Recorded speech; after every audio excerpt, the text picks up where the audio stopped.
I salute you, my dear friends, and I have the honor to present to you in video one of the most important books for learning drawing, which is Drawing the Head and Hands by Andrew Loomis. Is a classic instructional art book that focuses on teaching artists how to draw realistic and expressive heads and hands. Loomis breaks down the complex structures of these body parts into simple shapes and provides detailed explanations on how to construct them accurately. The book covers topics such as proportion, anatomy, gesture, and expression, making it a valuable resource for artists looking to improve their figure drawing skills. It's highly regarded for its clear and accessible instruction, making it suitable for artists of all skill levels. Drawing the Head and Hands by Andrew Loomis is considered a seminal work in the field of art instruction for several reasons. 1. Comprehensive approach. The book provides a comprehensive guide to drawing heads and hands, two of the most challenging parts of the human figure. It covers a wide range of topics, including proportion, anatomy, structure, and expression, making it a valuable resource for artists of all levels. 2. Clear and accessible instruction. Loomis's teaching style is known for its clarity and accessibility. He breaks down complex concepts into simple, easy-to-understand steps, making it easier for readers to grasp and apply his techniques. 3. Practical exercises. The book includes numerous practical exercises and demonstrations that help readers practice and reinforce the concepts presented in the text. This hands-on approach is crucial for developing proficiency in drawing. 4. Timeless advice. Despite being originally published in the mid-20th century, the advice and techniques presented in the book remain relevant and applicable to contemporary artists. This timeless quality is a testament to the book's enduring value.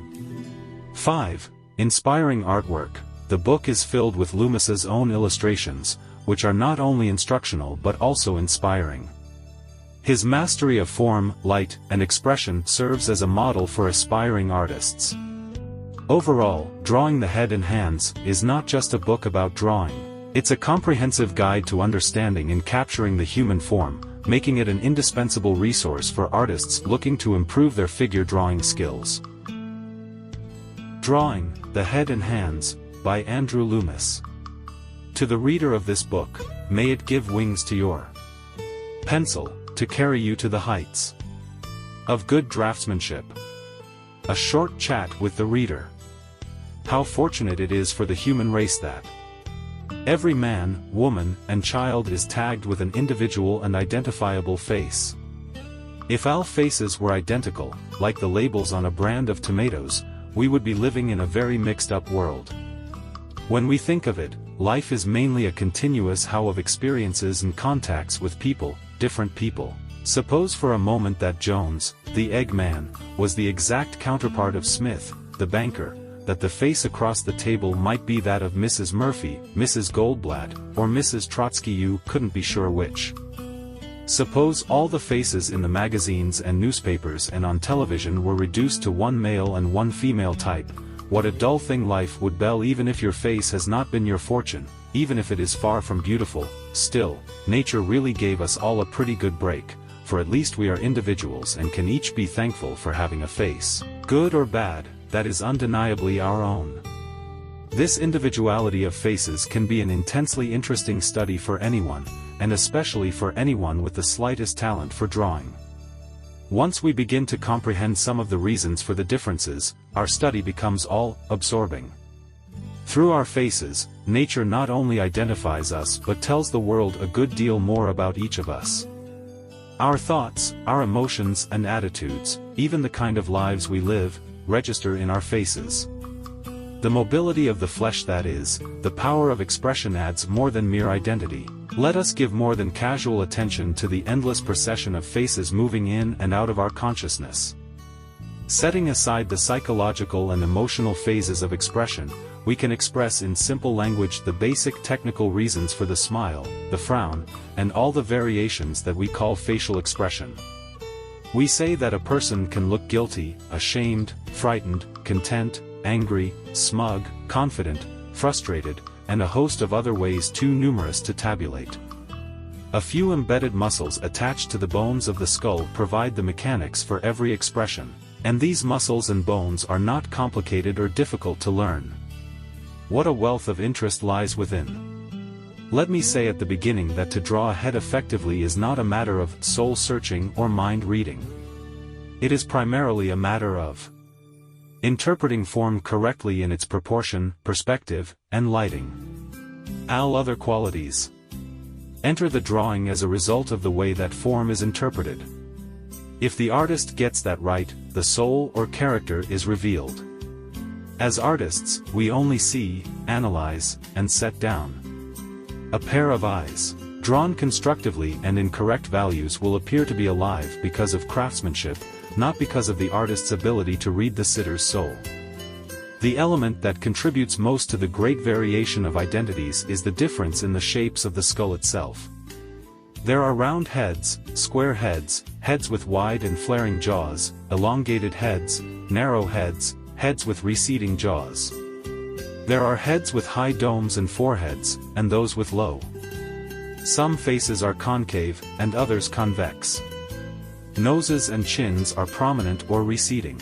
Eyes are large or small, set wide apart or close together.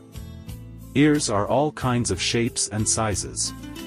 There are lean faces and fat faces, big-boned and small-boned ones. There are long lips, wide lips, thin lips, full lips, protruding lips, and equal variety in the sizes and shapes of noses. You can see that, by cross-multiplication of these varying factors, millions of different faces will be produced.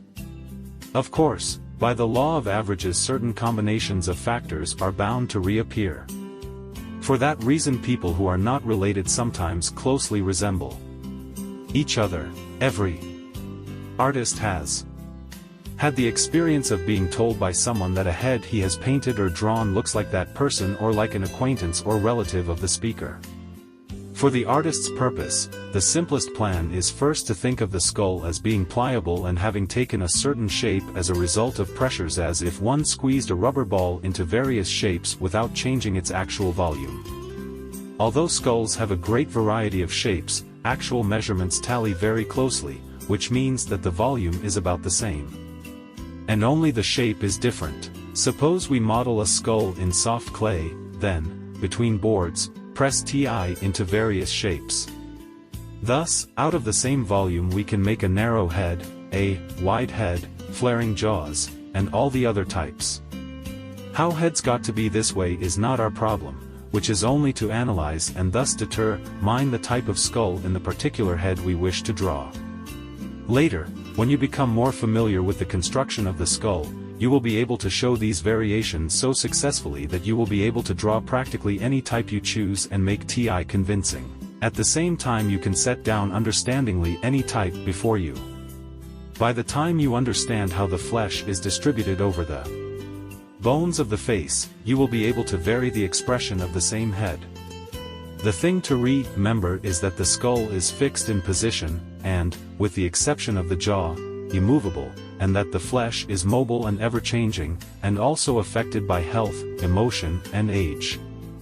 Alter the skull is fully matured, it remains the same through life and is a structural foundation for the varying appearance of the flesh. Therefore the skull is always the basis of approach, and all other identifying features are built into or upon it. From the skull we get the spacing of the features, which is more important to the artist than the features themselves.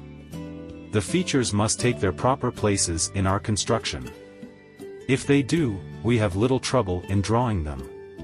Trying to draw the features without having located them properly is an almost hopeless task. Eyes do strange things, mouths leer instead of smile, faces take on weird and unholy expressions. In trying to correct a face that appears to be off drawing, the chances are that we will do just the wrong thing. Instead of moving an eye into its socket,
When your bread and butter depends upon creating an absolute likeness, and you do not wish to gamble, make the best head you can by any means possible. However, if your work is to give you joy and the thrill of accomplishment, I urge you to aim at the advancement of your own ability.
Whichever category you are in, this book will be helpful to you, because it provides practical knowledge of the techniques of drawing heads, both for the complete beginner and to help the more advanced artist in those most frustrating moments when the head he's drawing seems to refuse to do his work justice.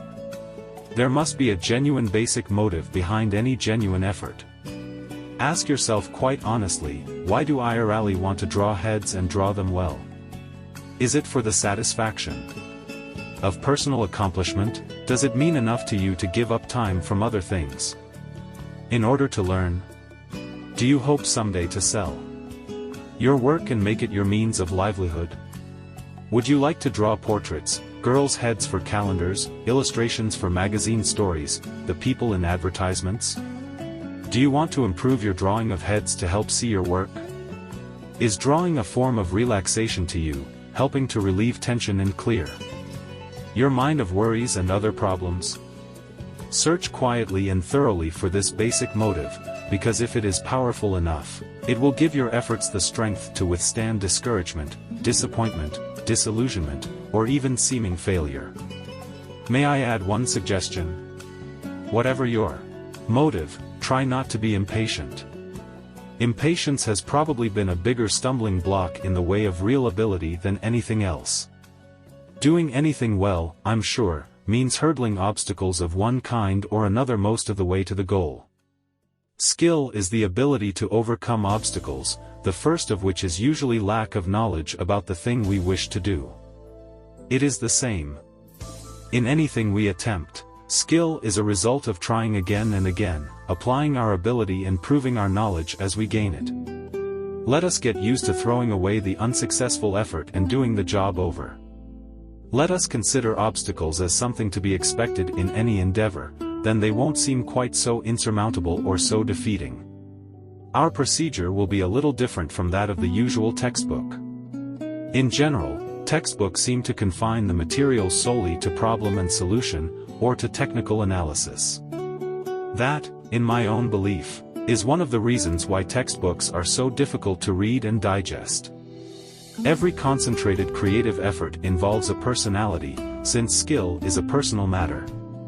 Since we are dealing not with organized material like nuts and bolts, but with human qualities like hope and ambition, faith or discouragement, we must throw out the textbook formulas and consider personal achievement as the basic element of our planning. An instructor would not be very helpful if he gave his students only the words of a textbook, all cold hard fact, without feeling, without praise or personal encouragement. I cannot participate in all your personal problems, but I can certainly remember my own, and assume that yours will not be greatly different. Therefore, this book anticipates the solution of these problems even before you meet them. I believe that is the only way to handle this type of subject effectively. There is an element of joy in doing what you have proved to yourself to be right. It is my job here to give you the working materials with which to make your own effort successful, rather than to show that anyone can succeed. Success comes only with personal effort, aided by whatever knowledge the individual can apply along with the effort. If this were not true, we would be able to do anything in the world simply by reading books. We all know this is not true. There are books on almost any subject. Their value depends upon the amount of knowledge they contribute and on how well it is absorbed and put into practice.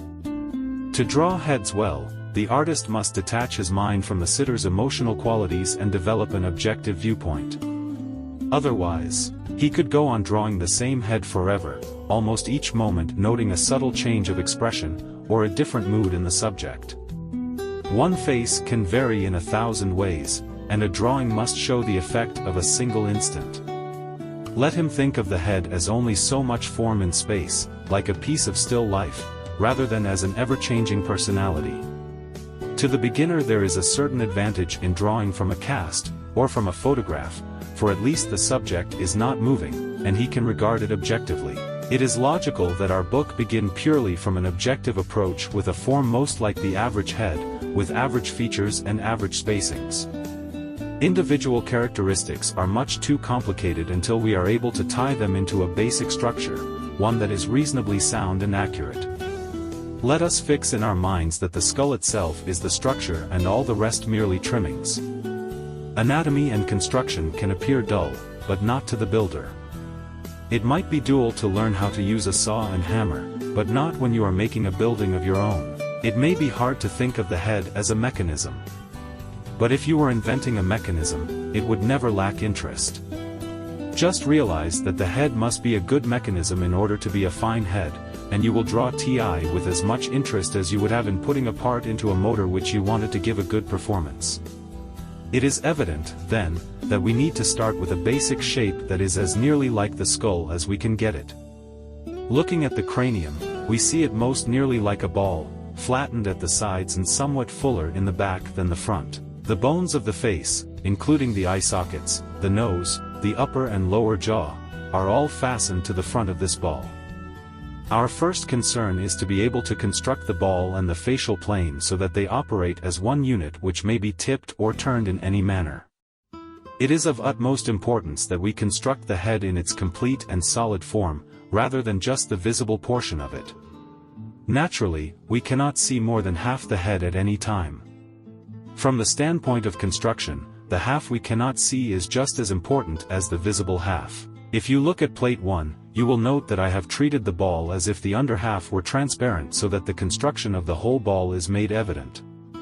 In this way, the drawing on the visible side of the head can be made to appear to go all the way round, so that the area we cannot see can be imagined as a duplicate of what we do see. An old instructor of mine once said, "Be able to draw the unseen ear," which, at the time, puzzled me no end. I later realized what he meant. A head is not drawn until you can feel the unseen side. It must be obvious from the preceding that it is impossible to draw the head correctly by starting with an eye or nose, oblivious of the skull and the placement of features within it. One might as easily try to draw a car by starting with the steering wheel. In all drawing, no part can be as important as the whole, and the whole is always a fitting together of proportionate parts. We can always subdivide the whole into its parts, instead of guessing at the parts, hoping they will go together in the proper proportions. For example, It is easier to know that the forehead is 1/3 of the face, and what its position is on the skull, than to build the skull from. Plate 1. The basic shape is a flattened ball. The cranium is more like a ball than anything else. To represent the ball as a solid sphere, we must establish an axis, like the nail through the ball at the top. Through the centers established by the axis, we can divide the ball into quarters and again at the equator. Now, if we were to slice off a fairly thin slice on each side, we will have produced a basic shape that very closely matches the cranium. The equator becomes the brow line. One of the lines through the axis becomes the middle line of the face. About halfway up from the brow line to the axis, we establish the hairline, or the top of the face. We drop the middle line straight down of the ball. On this we mark of 2 points about equal to the space of the forehead, or from brow line to hairline. This gives us the length of the nose, and below that the bottom of the chin. We can now draw the plane of the face by drawing in the jaw line, which connects about halfway around the ball on each side. The ears attach along the halfway line, up and down, at a distance about equal to the space of from the brows to the bottom of the nose. The ball can be tipped in any direction. Plate 2. The all-important cross on the ball. The gross, or the point where the brow line crosses the middle line of the face, is the key point of the construction of the whole head. It determines the position of the facial plane on the ball, or the angle from which we see the face. It is easily spotted on the model or copy. By continuing the line up and down, we establish the middle line of the whole head. We draw the 2 sides of the face and head from this line. By continuing the brow line around the head, we can locate the ears. The forehead. Perhaps we have always thought of the head so much in terms of belonging to a definite individual that we have never considered it in a mechanical sense. It perhaps never occurs to us that a smile is a mechanical principle in action, as well as evidence of a beaming personality. Actually, the mechanics involved in a smile are the same as those used in a drawstring on a curtain. The string is attached to something fixed at one end, and to the material at the other. Pulling the string buckles the material. The cheek plumps out in the same way. The working of the jaw is like a hinge or a derrick, but the hinge is of the ball and socket type. The eyes roll in their sockets like a ball bearing held in place. The eyelids and the lips are like slits in a rubber ball, which naturally close except when they are pulled apart. There is a mechanical principle beneath every expression put into action by the brain. Underlying the flesh of the face are muscles which are capable of expansion and contraction, just like all the other muscles of the body. We discuss this interesting material in more detail later. We start drawing the head by establishing points on the ball and on the facial plane. Both the ball and the facial plane must be subdivided in order to establish those points. No matter how much you draw, how skilled you get to be, how well trained your eye becomes, you will always have to begin by building the head correctly, just as a carpenter, no matter how long he has worked, always measures a board before he cuts it.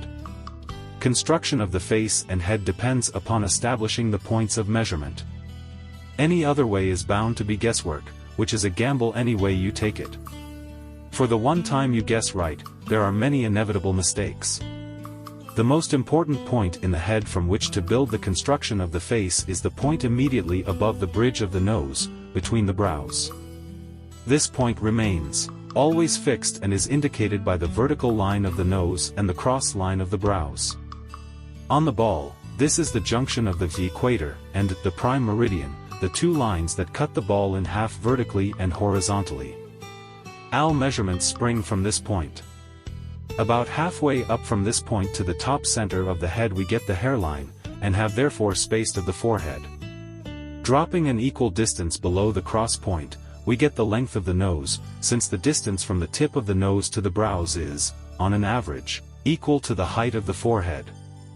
Measuring the same distance down, we get the bottom of the chin, for the distance from the bottom of the chin to the base of the nose equals the space from there to the brows, and from that point to the hairline. So it's 1, 2, 3 spaces, all equal, down the middle line of the face. See Plates 3 and 4. I suggest you take paper and pencil and start drawing these heads, tipping them in every possible direction. This can well be your first real period of study. What you do now will affect everything you do from here on. Plate 4 will give you an idea of how to place the features properly. The placement is more important than the drawing of the features themselves. At this stage, it is not too important that the details of the features be correct. Get them to fall within the construction lines, so that the two sides of the face seem to match, whatever the viewpoint. The next time you work with this book, turn to Plate 5, which is a simplified statement of the bone structure. No one detail of the bone structure is of great importance, but its total shape is of paramount importance. Within the shape we must locate the eye sockets, spacing them carefully on either side of the middle line. We locate the two cheekbones opposite each other, and the bridge of the nose, which must lie on the middle line at the top and extend out from the middle line at the bottom. We locate the corner of the jaw and bring the jaw line down to the chin. Every head must be constructed so that all the features balance on the middle line. Plate 6 gives you more of the actual appearance and placement of the bones. Note how in these drawings you are aware of the construction all around the head. I personally try to get the feeling that these are not outlines, but the edges of solid forms that I could slide my hand around. Do you feel as if you could pick up these heads with your two hands and that you would find them just as solid in back as in front? That is what we are working for just now. Plate 7 shows the action of the head on its pivot point at the top of the spine and at the base of the skull. We must remember that this pivot is well inside the roundness of the neck and deep under the skull. It does not have a hinge action but a rotating action from a point a little back of the center line of the neck. So when the head is tipped backward, the neck is squeezed and bulges somewhat, forming a crease at the base of the skull. When the head is tipped forward, the larynx or Adam's apple is dropped down and hides itself within the neck. In the lateral movements there is a strong play of the long muscles which attach to the skull behind the ears and down in front to the breastbone between the collarbones. At the back are the two strong muscles which attach to the base of the skull to pull the head backward. To get a head to sit properly on the neck requires some knowledge of anatomy, which is discussed later. Some artists like to think of the head as being built of pieces which will fit together and fall into place to give the understructure of the head. See Plate 8. This is especially helpful in suggesting the third dimension, that of thickness, in your drawing. Much too often, the face is drawn as something flat. We must consider the roundness of the muzzle, the two jaws as they come together. Because it is lost in the flashiness of the face, we may forget the sharp curve of the teeth behind the lips. This is even more pronounced in animals, to which a sharp, deep bite may make the difference between life and death. Think of the front teeth sack hoppers and the back teeth as grinders. The fangs, or what we call eye teeth in human beings, are what an animal uses to hang on with, or to slash and tear. To impress upon yourself what the roundness of this area really is like, take a bite out of a piece of bread and study it. You will probably never draw lips flatly again. We must also remember that the eyes are round, though most of the time we see them drawn flatly, like a slit in a piece of paper. The eyes, nose, mouth, and chin all have this three-dimensional quality, which cannot be sacrificed without losing the solidity of the whole head. Plate 3. The cross and the middle line determine the pose. Get out your pencil and pad. It is most important to begin at once to practice setting up the ball and facial plane. Do not worry too much now about the features. This is simply construction, which you will probably use for the rest of your life. Establish the cross. Try to think of the construction all around the head, so that the jaws attach halfway around on each side. Remember that the eyes and cheekbones are below the brow line. The ears are about parallel with the lines of the brows and that of the nose. The cross almost suggests the face below. With this approach, we can start drawing the whole head in any pose. Plate 4. Establishing the middle line, start placing the features carefully. If you have worked out the ball and plane and its divisions, you will not have too much trouble in placing the features. However, you should realize that a feature will never fit on a head until TI is placed correctly and in line with the construction lines of the whole head. Every artist must be prepared for a certain amount of struggle with construction, so do not allow yourself to get discouraged. Every head anyone draws depends on construction, just as much as every building, every car, every other three-dimensional object does. That is what the artist's job really is in learning how to construct things in 3 dimensions.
Hardness than the subject warrants.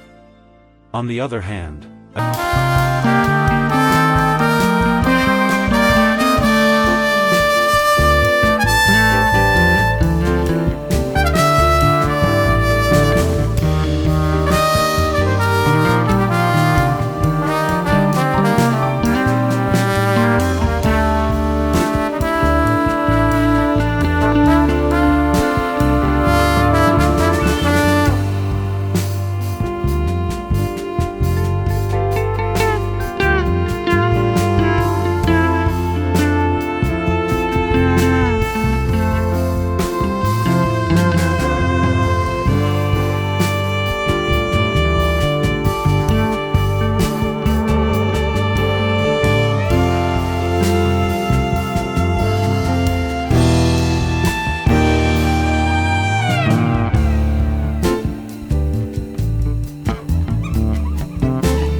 You should now be able to spot many of the difficulties that arise, and make the corrections in your basic drawing. Many a portrait has been started, only for the artist to discover after days of work that the basic construction is at fault. Something must be moved, an eye, the nose, or the mouth, and a likeness or the desired expression simply refuses to come about. A very good way of studying construction is to draw the construction lines on a clipping of someone else's picture of a head, so that you can see the exact placement of all parts. Once you understand the construction yourself, it becomes woefully apparent to you when the other fellow does not. Some very clever artists do not really know how to construct correctly, and they spend many hours of added difficulty as a result. No knack of drawing heads can compete with sound knowledge. In plates 21 to 16, I have planned a little fun for you. We start taking some liberties with the basic ball and planes. You will do this better without copy. We do some experimenting with types, as I promised early in the book. To produce different types, we can vary the ideal or average measurements. The three divisions of the middle line of the face can be made unequal, or exaggerated as you wish. Then we can vary the shape of the cranium and bony understructure. I suggest that you play with expressions and characterizations. It is interesting and sometimes amazing what you can produce in the way of characters by variation in the spacing and basic shapes. You hardly know before finishing what type you will end up with. On the other hand, you can actually plan a given type and come very close to achieving the result you want. You will find yourself drawing heads that are most convincing, that have even a professional look. I suggest you try beards, mustaches, high or low, thin or heavy eyebrows, big noses, little noses, jutting chins, receding chins, narrow heads, wide heads, flaring jaws, and whatnot. Have some real fun while you are at it. You may or may not be interested in cartooning. But it is fun to draw characters, and you will find that you can do better than you might have thought possible. Watch the perspective and construction as carefully as you would in drawing any head, but exaggerate all you can. A go way to experiment is to jot down beforehand a little description of the character you wish to draw, then try to draw the head you have described. Next, ask someone else to give you a description of a character.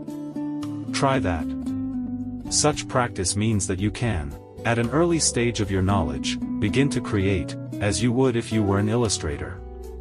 Stick fairly close to outline heads just now, but try to create the type you want. As an example, your description might be something like this: John is big and raw-boned. His eyes are deep set under shaggy brows. There are hollows under his cheekbones. He has a big nose, heavy jaw and chin. His hair, though thin on top, is bushy around his ears and the back of his head. His eyes are small, dark, and beady. Now try to draw John with the knowledge at your present command. Plate 9. Basic and secondary planes of the head. The planes of the head should be memorized, for through them, we have a foundation for rendering the head in light and shadow. Begin with the basic planes, top, left, and study them until they are fixed in your mind. Then take up the secondary planes. From these sets of planes, almost any head can be built. The surface varies with the individual character, but with the planes shown here you can produce a well-proportioned, manly head.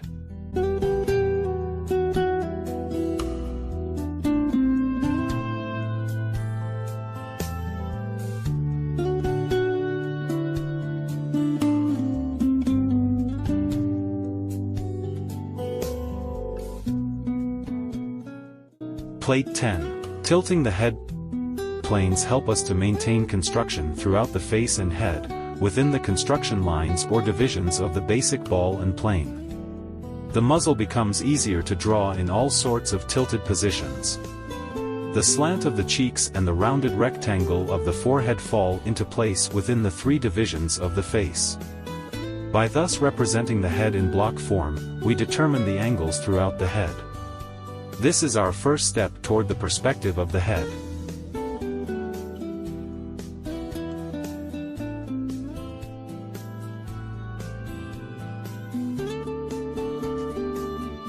Plate 11. Perspective in drawing the head. The handling of perspective marks the difference between the amateur and the professional.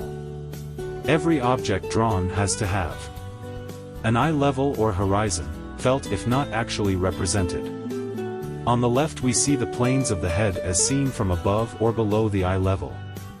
If a head were as big as a building, it would be affected by perspective in the same way as a building is.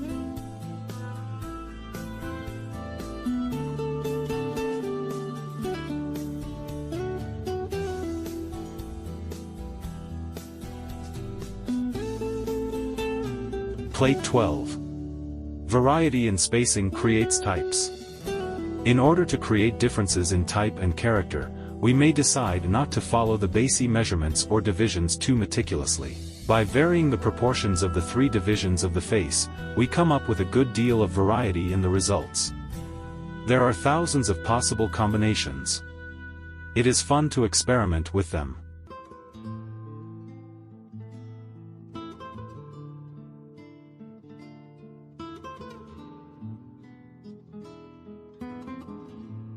Plate 13.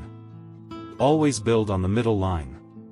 Always remember when drawing a head to balance the forms on both sides of the middle line. The bony parts stay fixed, and the expression fits in between. All the jaw can do is open and close. The expression lies in the eyes, cheeks, and mouth, with some wrinkling of the forehead and around the eyes. What we do on one side, we must do on the other.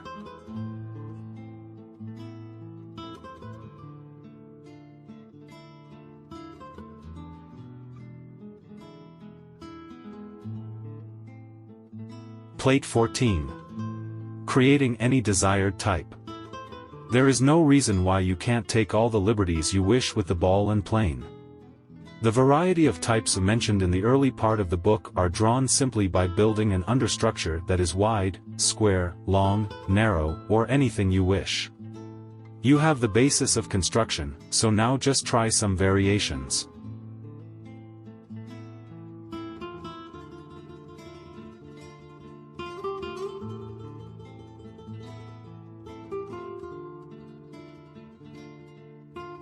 Plate 15. Types are built by varying the ball and the plane. Look about among the people you know and those you see around you. Study them with a new understanding, say the combinations created by nature. Look from hairline to brow, then at the middle area from brow to bottom of nose, and finally to the bottom of the chin. Look down the middle line of a face, study what you see on each side.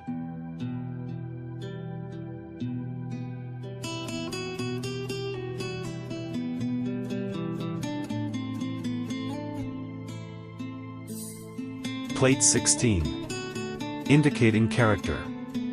Once you know how the lines of construction are set up in a head, you can quickly analyze faces and skulls. Always look first for the bony shapes, and the location of the features. Then look for the flesh formations in the cheeks, around the mouth, and around the eyes. Such formations can be easily indicated, say if the cheekbones are prominent and accented by shadow shapes under them.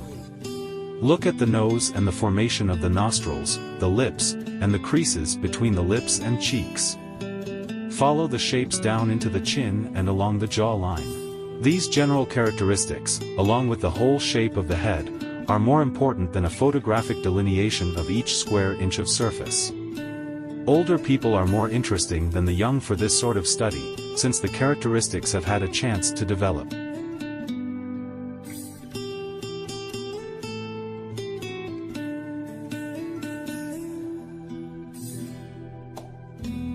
Rhythm. In drawing is something you feel.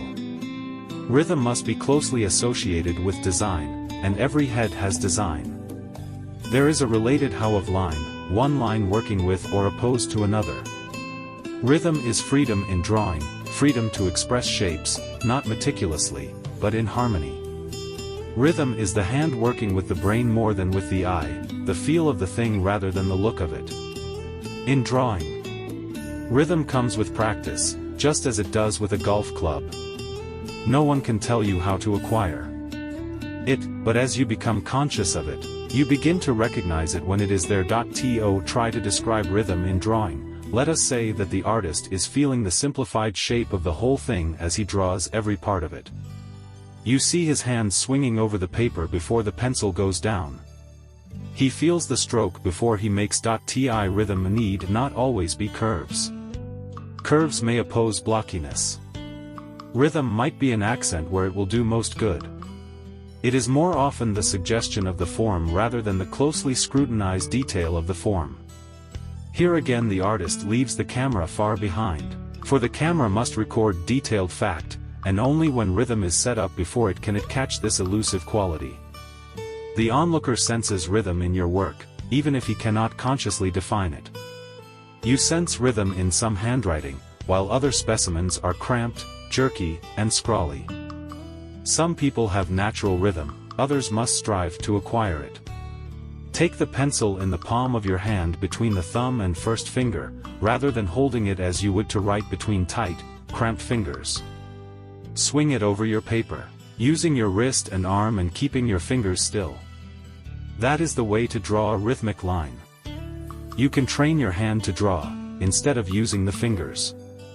Movement becomes associated with the whole arm rather than with the fingertips. Draw things large for a while. George Brigman, the famous anatomy teacher, used to illustrate his lectures by drawing with a crayon on the end of a 4-foot stick. Some of his anatomy drawings were many times larger than life, and they were beautiful. Rhythm is all about us, but we must train ourselves to see and recognize it. It might be described as the longest line, straight or curved, that you can make before the direction of the edge changes. A long direct line is more expressive than a myriad of little whiskery lines. An arrow in flight is a perfect example of rhythm. The movement of water or waves is another. They are of a baseball in the air, the way a fielder drops his hands in the line of flight as he catches the ball, the movement of the forms in a woman's hair all have rhythm. We might call it the uninterrupted flow of line, which seems to reflect the movement of the artist's hand. I cannot tell you how to acquire it, but I do believe you can. Awkwardness comes from lack of training, rhythm from trained organization, or coordination, perhaps both knowledge and ability working together. Rhythm is one thing no camera or projector can ever give you. You feel it and strive to express it, or you don't. Swing that pencil over your paper just to draw a free line. Nobody ever does too well the first time he tries. Plate 17. Rhythmic lines in the head. It is interesting to search for the rhythmic lines in faces. You will find rounded or curved lines in opposition to angular and blocky lines. The blocky treatment helps to get away from the tight photographic approach. Then the head looks drawn, not traced. There is charm in curves, but square forms have weight and solidity. You can produce happy results by combining the two instead of merely copying every waver of every edge in exact outline. In this way you set a feeling of design, and at the same time render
units from tip of nose to the back of the head.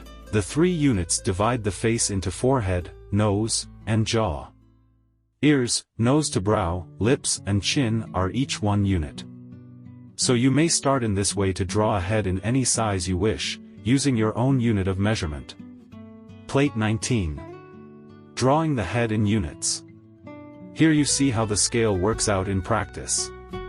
The circle represents the ball, and the width is the width of the head, including the ears.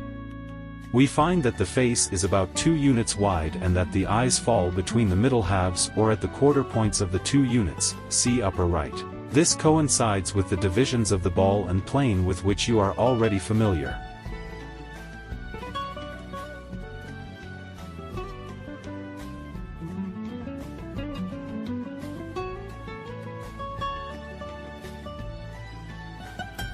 Muscles of the head and face. I do not see any material advantage to the artist in knowing the names of all the muscles and bones of the head, but it is of great importance to him to know where they are, where they attach, and what they do. It is important to know that some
and the why of it. Give some consideration to the muscles of the neck.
When so little effort is required, why not spend it to learn something that will always be valuable to you? Every expression is entirely dependent upon a very few muscles lying under and embedded within the flesh. Knowing where the muscles lie and what they do is the difference between guesswork and knowledge. An expression must carry conviction, and it's easier to convince when you know the facts you are dealing with. For many years I seemed to have great difficulty in drawing smiles. I had taken it for granted that the smile creases began at the nostrils and ran straight to the corners of the lips. Actually, the smile creases run well outside of the corners of the mouth and around them and point for a little way toward the side of the chin. This is because the lips lie in an oval-shaped sheet of muscle, and the creases form at the outer edges of this muscle. The small ribbon-like muscles which lead down from the cheekbones are attached to this sheet of muscle at the outer edge and cause the smile creases. In some smiles, the pull of these little muscles actually causes the corners of the mouth to round out rather than to end in a sharp point. For some reason, I had not grasped this in my early studies. The experience proved the value of going back to the source when you are in trouble. One thing that is important in the smile is the way folds of flesh appear under the eyes. Sometimes these add a good deal of mirth to a smile, sometimes they do not. I cannot tell you why. Some faces have this characteristic to a pronounced degree, while in other faces it is hardly evident. The difficulty is to make the folds appear natural and a part of the smile rather than to have them look like pouches under the eyes. These folds are easier to paint than to draw, because in painting they may be rendered in light values, but in a drawing we are usually using a black medium, and the folds get too black. The same is true of the wrinkles that show at the outer corners of the eyes in a smile. If these are too black, they look like crow's feet. Many smiles are spoiled because the lines around the nostrils are too heavy and black, suggesting a sneer more than a smile, or making the face look as if it were smelling something unpleasant. Another valuable hint about the smile is that it shows more of the upper teeth than of the lower ones. That means both a greater number of teeth, and more area of the teeth themselves. The corners of the lips are pulled away from the teeth, causing a hole or dark accent within the corners of the lips. The teeth should never run right into the corners, as if they were pressed against the lips all the way around. The pull of the muscle stretches and flattens the lips, but the inward curve of the teeth is still there and becomes even more evident because of the shadows cast inwardly by the lips at the corners. There should be some toning down of the teeth as they go back. The two front upper teeth are the ones to highlight. It is better not to try to model the teeth too much, or to draw lines between them. This again is because almost any line may be too black. The lines between the teeth are really very subtle and delicate. Often the teeth should be suggested rather than drawn in detail unless you are selling toothpaste. Anders Zorn was a master at painting teeth in a smile. Plate 23. Shows the mechanics of the mouth. At the top are the bones without the flesh. We must always remember that the upper jaw is. Plate 23. Mechanics of the mouth. The lips and jaw can hardly be drawn convincingly without an understanding of the muzzle and how it works. Beginners draw the mouth as if it lay on a flat plane. The curve of the teeth in the rounded jaw must be considered, and the fullness of the lips themselves must be felt.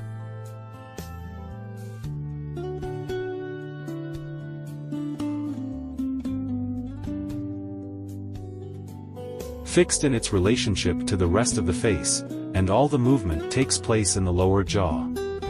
The curve of the upper teeth remains unchanged and is affected only by the viewpoint. The dropping of the lower jaw may add as much as 2 inches to the length of the face. When the upper and lower teeth are separated, be sure to compensate by dropping the chin proportionately. And, once again, always consider the roundness of the muzzle all around the lips. Plate 24. Gives you aerial look at the eyes. We are too likely to think of the eye as something round, the iris, on something white, the eyeball. Until we analyze the structure, we are not conscious of how much the lids are affected by the roundness of the eyeball. The reason is that we see only a little more than a quarter of the eyeball between the lids. But the curve of the eyeball is very evident from corner to corner of the lids.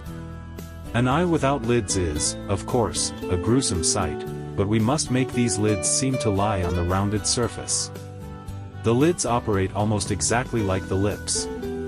Except in the front view of the face, the drawing of one eye is never an exact duplicate of the drawing of the other.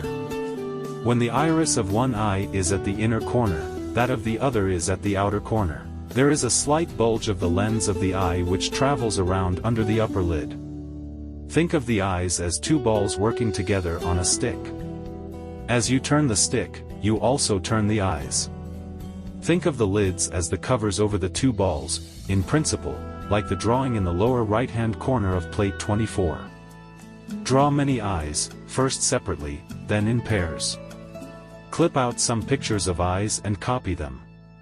In studying the mouths shown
I do not like to see an artist make a crutch of his camera, for I will always maintain that a man can get more into a drawing of his own than any tracing, pantograph, photostat, or projection can give.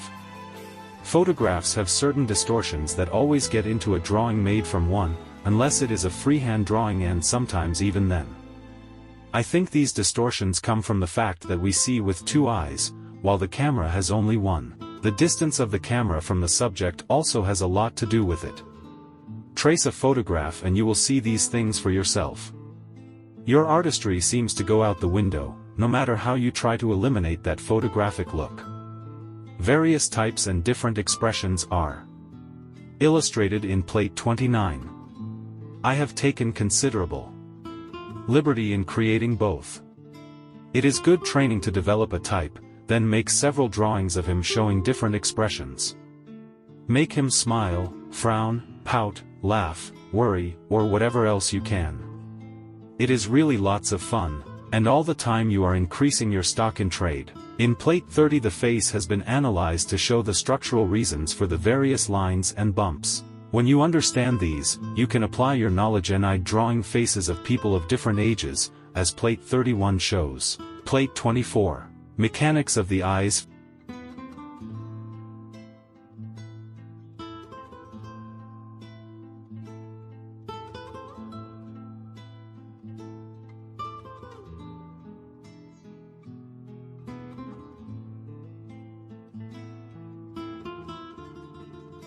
Plate 25. Movement of the lips.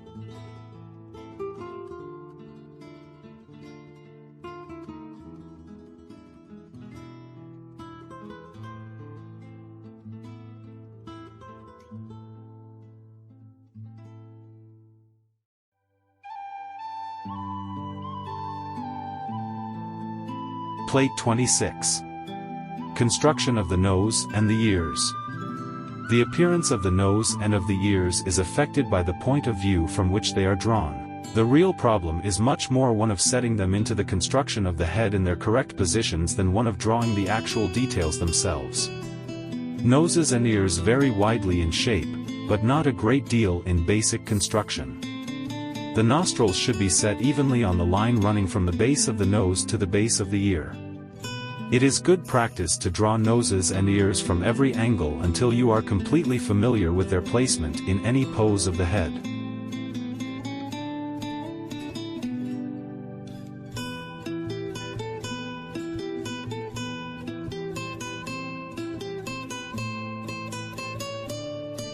Plate 27. Expression the laugh.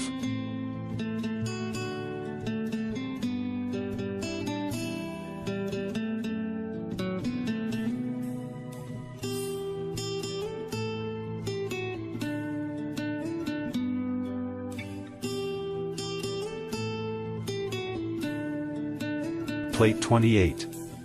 Various expressions.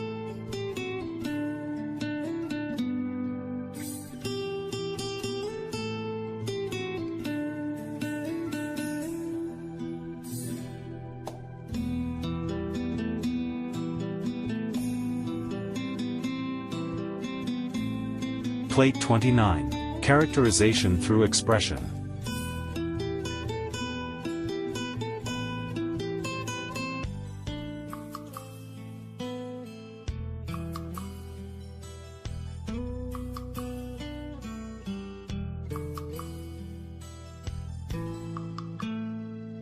Plate 30. Analysis of facial markings. It is not difficult to memorize the size, shape, and placement of the muscles of the face. If you do this, you will hereafter always be able to identify the lines, humps, and bumps in the face. Older people are better than young ones as sources for this information, since the older one gets, the more lines and wrinkles develop. We can learn to separate the small wrinkles from the facial lines. The small wrinkles are associated with the shrinkage of the flesh between the muscles, whereas the lines are associated with the edges of the muscles themselves. The small wrinkles of the flesh are seldom drawn or painted, since they eventually make a network of wrinkles over the whole face. More important are the forms, and the large creases or lines between them. These are the long creases of the cheeks, those around the mouth, and those over and under the eyes. The muscles are quite pronounced in the male head. When we speak of a strong face, we are speaking mainly of muscle and bone structure. Only in expressions with raised eyebrows need we worry about wrinkles in the forehead. We can safely leave out most of the wrinkles most of the time and concentrate mainly on the lines, the bones, and the soft forms of the flesh beneath the surface. It's a safe bet that the more wrinkles you eliminate, the better your drawing will be liked. Remember that wrinkles are never black lines on the actual face, but very delicate lines of shadow which can be seen only a few feet away. That is why we can so easily eliminate them and still get a likeness. The deeper creases are evident for some distance, as are the shadows of the planes of the head. Never draw a face as a map or network of wrinkles.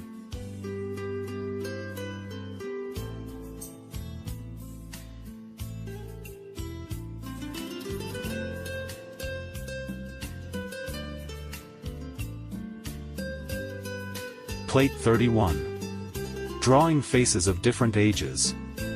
You can easily learn to age a face by adding the forms of the emaciating muscles and the creases that fall between them.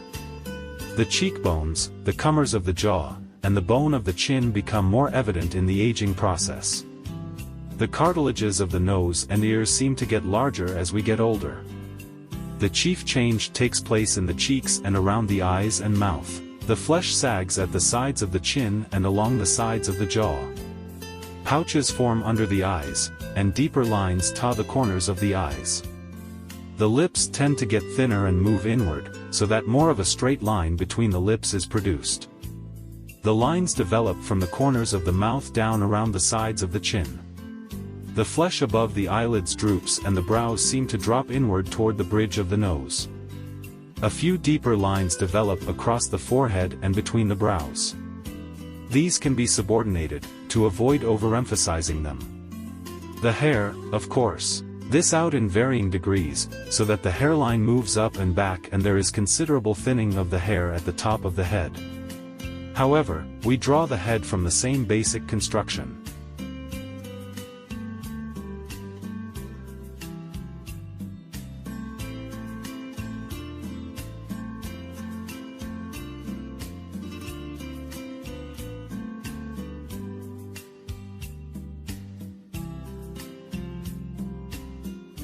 Tone. When we go from line into tone we take a very large step, for tone is the effect of light on form. Although drawing need not carry all the subtlety of tone that painting does, still we must consider values as more or less related. It is better at first to light your subject strongly, or choose a subject that is more or less in simple light and shadow. Shadows are really shapes to draw, shapes that occur over the surface of the form, so that we must consider both, the shape of the form itself and the shape of the shadow on it. Therefore, keep the lights and shadows as simple as possible. Hold the light down to one source to begin with. Later on, you may want to introduce some backlighting. But never have both lights shining on the same area. This creates a falsity of lighting, and therefore false-looking form, for form really exists only as light, halftone, and shadow defined. If the light were not there, we would see no form. In very diffused lighting, we see form much the way we represent it in outline only. If light is coming from all directions, the form fattens out, because form turning away from the light source is what makes halftone, shadow, and cast shadow. By cast shadow we mean that the shadow has continued to another plane like the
Plate 34. Building tone with planes. This page shows how the planes may be treated as straight flat surfaces, each carrying its own value between light and dark. The very light planes should have very little tone and be treated very delicately. By directing the stroke, you can make the plane turn without changing the value more than slightly. You get more solidity if you make all the planes in the light a little lighter than they appear, and those in the shadow a little darker.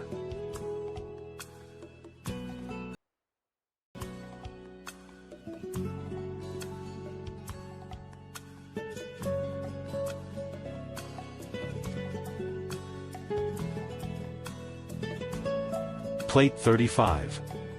Every head is a separate problem. Every head is an individual assemblage of shapes, lines, and spaces. Because of the variations of skulls and features, together with variations of spacing, millions of combinations occur. Forget every other face and concentrate on the one you are drawing. Accent the individual forms wherever you can. Start drawing real people, and collect clippings and photographs to practice from. Don't be tempted to trace, just draw.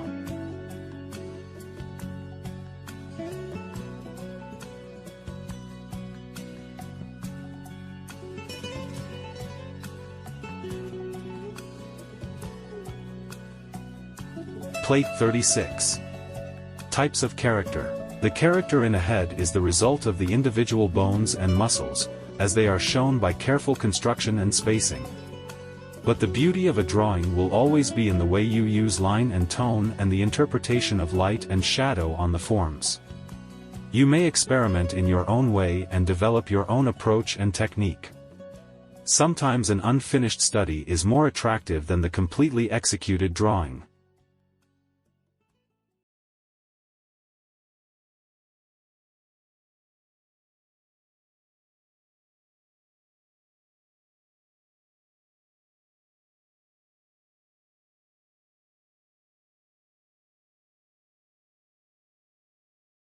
For any artist, they are much easier to render in an outline drawing than a tonal drawing. If your drawing of heads must provide an income, you will do well to practice drawing and the forms of the cheeks, since a model can rarely hold a genuine smile for very long. Study particularly the forms around the corners of the mouth, and the forms of the cheeks.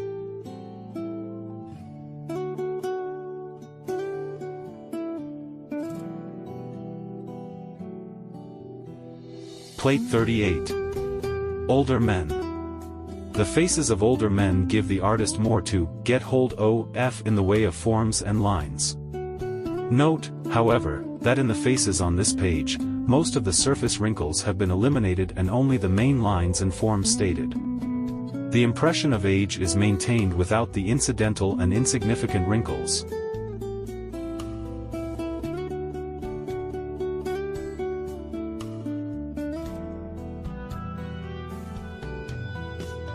Plate 39. Characterization. Here construction, lighting, and expression are combined.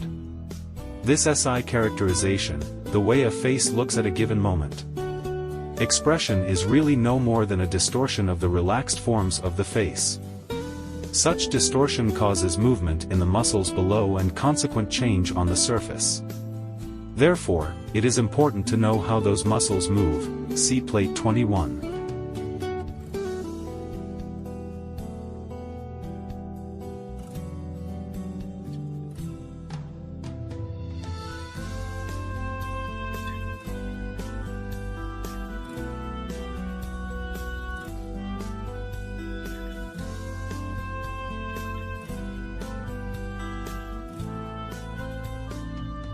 Part 2, Women's Heads. In American advertising and magazine illustration, the ability to draw women's heads effectively is the greatest boon to the pocketbook. While commercial art has many departments, no other is quite so lucrative. This skill opens the door of advertising agencies, editorial offices, and calendar producers as nothing else can. Portrait drawings are much easier to sell than finished paintings, since the price is much lower. Drawings, nicely framed, can be hung anywhere in the house, while painted portraits are more or less restricted to the space over the living room mantelpiece. A man often prefers a nicely done drawing of himself or his wife or children to an elaborate painting. Fortunately, the artist can make such drawings inexpensively, in much less time than a painting takes, and he can well afford to keep his price within the normal family budget. There are possibilities in portrait drawing which should not be overlooked. It is pleasant work. It can be part-time work, and it is remunerative. If you do studies for one family, others become interested. Such studies make attractive pictures for dens, halls, offices, and other places where furnishings are not elaborate. There is hardly a mother who would not like to have sketches of her children. There are many artists in this country already doing very well at making portrait drawings. The prices usually range from $50 to $150 and even higher, which is not too bad for a few hours' work. These sketches may even be done from camera studies with the personal ability and knowledge added to the photographic appearance. When you are drawing women's heads, be sure to use freedom and looseness of technique in representing the hair. Usually, simple planes are much more effective than the photographic representation of every strand or curl. Another important quality, which I have pointed out earlier, is a blocky effect. The camera sees everything in its roundness, the artist sees its rhythms and its angles. For some reason, a little masculinity is much more tolerable in a woman's head than roundness and femininity is in a man's. The fashion experts seem to pick the lean-faced, angular-jawed, and bony types of models oftener than the purely feminine types. It may be that to get the rest of the figure slim enough to go on a fashion page, a bony face is required. Somehow, the appearance of bone in the face does seem to give more character to a woman, just as it does to a man. Perhaps most of us admire leanness more than plumpness because leanness is hard to attain and keep. At least in that we have changed since the days of the old masters. This means that in drawing women we still must be conscious of planes, even if we do not stress them as much as we do in drawing men. Plate 42 shows a man's head contrasted with a woman's head in the same pose. Note that the feeling of planes is evident in both, but more stressed in the man's head. Note also that the handling of the mouth and nose is more delicate in the drawing of the woman than in that of the man. If I do nothing else here, I want to impress on you that smoothness and roundness are basically associated with the female, and squareness or angularity with the male. The degree to which you emphasize the one or the other in either case is determined by personal feeling about your subject. Plate 4 demonstrates how blockiness may be applied to women's heads. Plates 54 and 46 are technical examples of women's heads, which you may find of some interest. Plates 74 and 48 are sketches in which both roundness and squareness have been felt. I suggest that you make a great many sketches of this kind from life and from the wealth of material provided in magazines. Plates 49 and 50 deal with the characteristics of aging. Drawings of elderly women are the one place where fat seems permissible. Everyone loves a plump grandma. It is in drawing older women that your knowledge of anatomy is most evident. Younger women strive to keep the anatomy of the face pretty well covered up, and we please them most by doing the same in drawings. But sooner or later, wrinkles and creases will come. We can subordinate the wrinkles, but we must take the forms very much into consideration. New forms have developed in the cheeks. Indications of the way the muscles are attached in and under the flesh have begun to show through. Bone comes to the surface, for it is no longer so firmly covered by flesh. Pockets form between the muscles for the same reason. Soft flesh stands out in little lumps and begins to drape somewhat toward the chin. We can be kind about it and not put too much emphasis on the aging process, but to ignore it entirely would be to lose both character and likeness. There is beauty in maturity and even in old age. By then character shines through, and there is no graciousness and charm greater than that of an elderly woman of character, who has put away most of the foibles and frivolities of youth. Be kind in your drawings, but do not fabricate. Insincere work does personal harm to your reputation, and that is more important to you than any single drawing of any face in the world. Study the aging process, be thoroughly familiar with what happens, and then treat it tenderly. Plate 40. Constructing the female head. The overall proportions of the female head vary only slightly from those of the male head, but the bone and muscle structure is lighter and less prominent. In commercial art, feminine types with rather firm jaws seem to have more appeal than do the very rounded. Women's eyebrows are usually a little higher above the eyes than men's are. The mouth is smaller, the lips are more full and rounded, and the eyes slightly larger.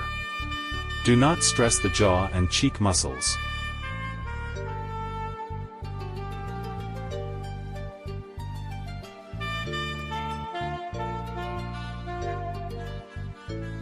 Plate 41.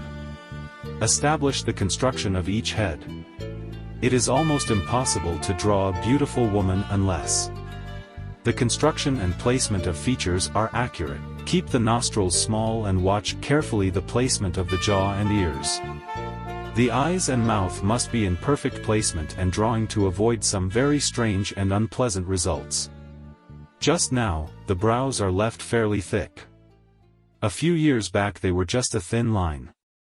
Personally, I like natural-looking brows, but brows and lips, since they are so often made up, follow the trends of fashion. The same is true of hairdos. Look for the mass effect of forms in the hair rather than the detail. Beauty of face is beauty of proportion, so learn the proportions first, then study your subject individually. The fashion magazines contain quantities of material for study, and will also keep you up to date on makeup and hairstyles. Be careful not to draw flat lips. Place the highlight on the lip very accurately. If it is in the wrong place, it can change the mouth and the whole expression.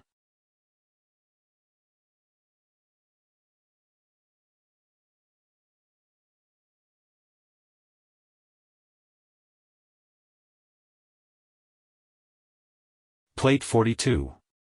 Bone and muscle are less apparent in women's heads. The underlying anatomy of a girl's head is shown at the top of the page. In drawing a fairly young woman, we let very little of the anatomy show on the surface, though we must know what is underneath to make the surface convincing. At the bottom of the page a male and female head are shown and the more obvious planes in the male head.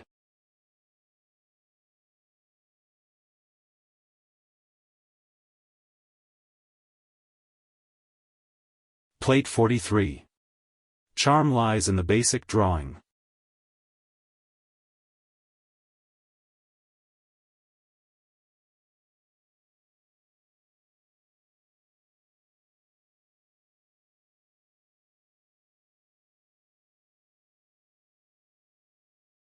Plate 44.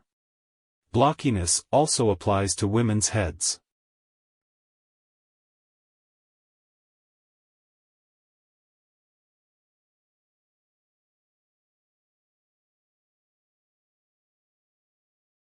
Plate 45. Some girls' heads.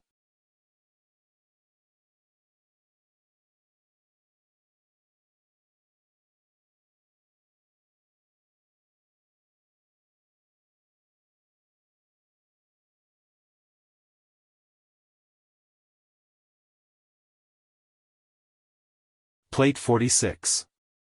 More girls' heads.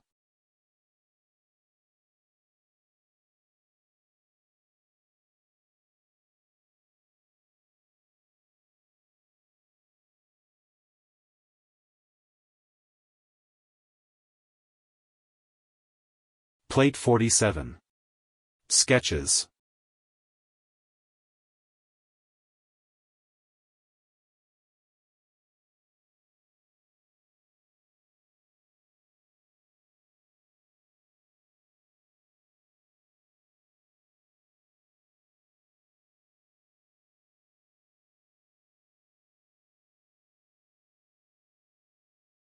Plate 48. Sketches.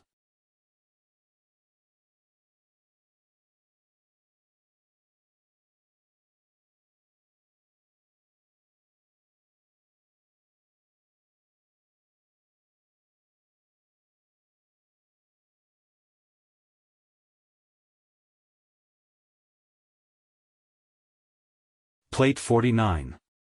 Grandmothers.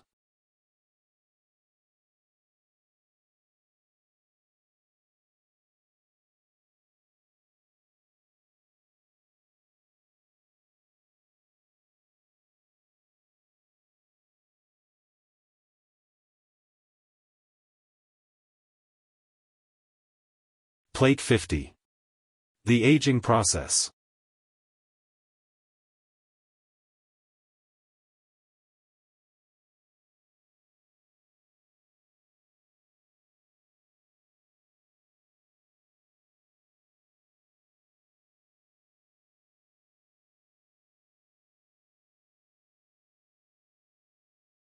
Part 3, Babies' Heads. Drawing babies is almost a branch of art in itself. Yet the illustrator and commercial artist may be called upon quite often to include them in his work. Babies also make particularly attractive pictures for framing. When they are well done, most families are delighted with them. If the baby head is understood, it is really no harder to draw than any other head, and sometimes not as hard. The reason is that the artist is dealing much more with construction and proportion than with anatomy. The skull is important, as always, but the muscles are so deeply hidden that they hardly affect the surface. As plates 51 and 52 show, the proportions are somewhat different from those in the adult head. In the baby head, the bone structure is not yet completely developed. The jawbone, cheekbones, and the bridge of the nose are relatively much smaller. This makes the baby face smaller in proportion to the skull, so that the face, from the brows down, only occupies about 1/4 of the whole area of the head. The cartilages of the nose are way ahead of the bone structure, so the little nose usually turns up, because the bridge above it is rounded and close to the plane of the face. The upper lip is longer, and the chin, being undeveloped, usually recedes or is well under the lips. Only the iris of the eye is fully developed, which makes the eyes appear large and buttons. They appear to be farther apart than the average adult's eyes because they rest in a smaller head.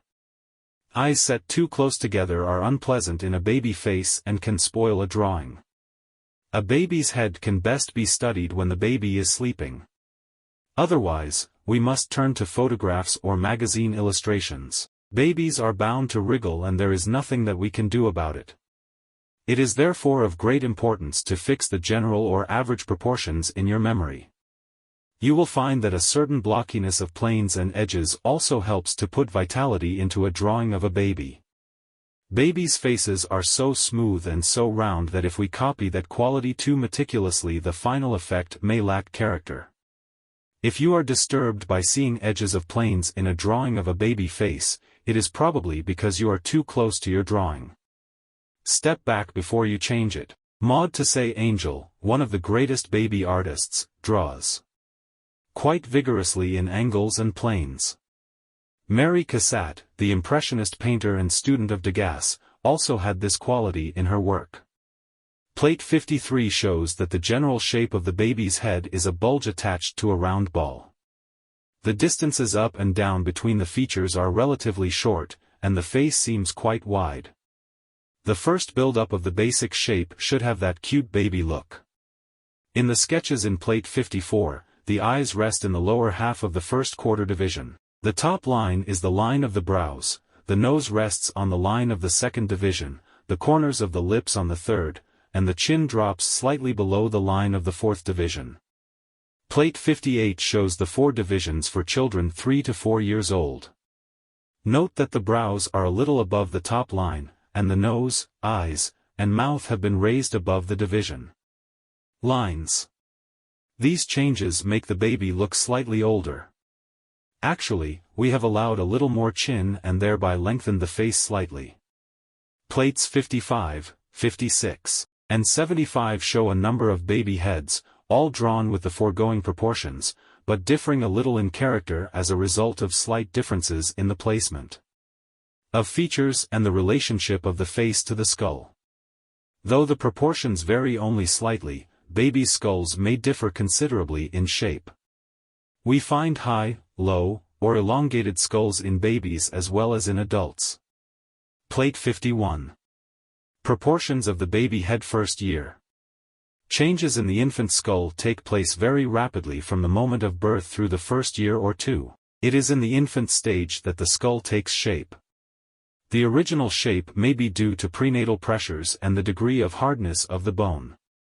After birth the bone tends to adjust to the conditions imposed upon it, the growth of the brain, the closing of the sections of the skull to the top of the cranium, which nature left open and pliable to facilitate birth. Racial skull types are inherited, but the individual type can be purely a matter of circumstance. In the baby, the cranium is much larger in proportion to the face than it is in the adult. The face to the brows occupies about 1/4 of the whole head. This sets the eyes below the halfway point. The most convenient way to set up the baby face is in quarter points. The nose, the corners of the mouth, and the chin come much closer to falling on these points. As the baby head develops, the face gets longer in proportion to the cranium, which has the effect of moving the eyes and brows upward in the head. Actually, the development of the lower jaw brings that downward, and the nose and upper jaw also lengthen. As a result of these changes, the eyes of adult, and even of a teenager, are on the middle line of the head. It is most important to know this, because the setting of the eyes in relation to the middle line across the face is the direct way to establish the age of a child. The iris is fully developed in the baby, and will never get any larger. Consequently, the eyes look much smaller in the adult face. However, the opening between the eyelids does widen, so that we see more of the eyeball in an adult than we do in a baby.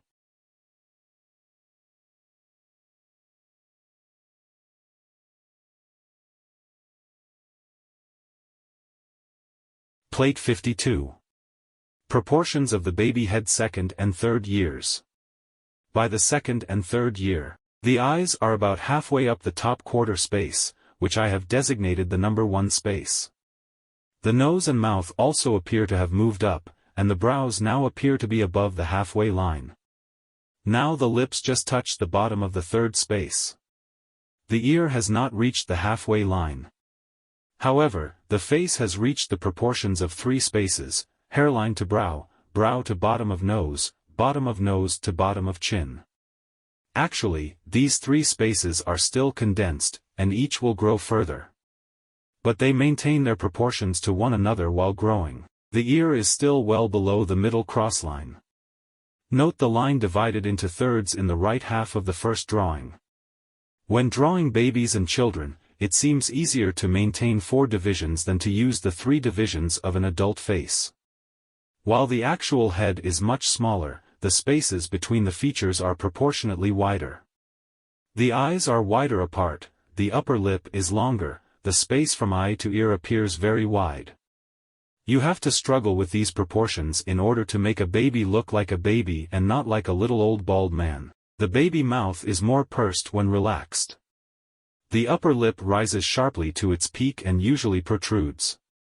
The chin is small and well under, with often a little fat under it.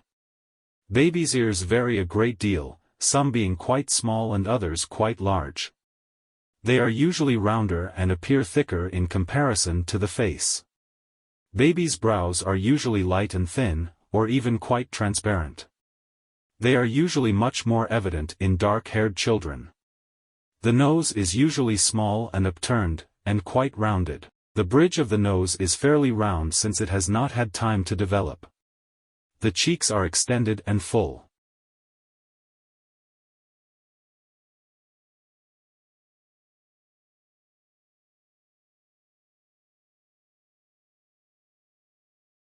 Plate 53. Construction of the baby head. In drawing a very young baby, draw the ball and plane with the facial plane much shorter. Put the brows on the halfway line. Divide the face from the brows down into 4 parts. The eyes touch the bottom line of the top division.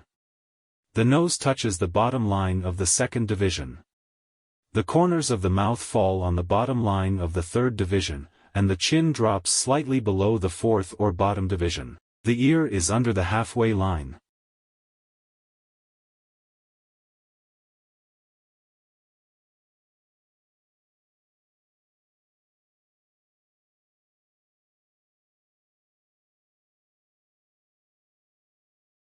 Plate 54. Sketches of babies.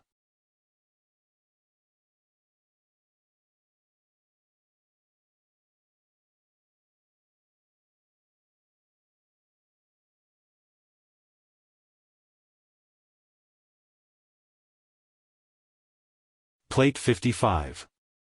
Studies of babies. The magazines are full of baby pictures, and these are best to practice from, since no baby will hold still long enough for anyone who is not thoroughly familiar with baby proportions to draw from life. The best one can do is to make fast sketches. For this reason, finished pictures of babies are usually drawn from photographs, as are the ones on this page.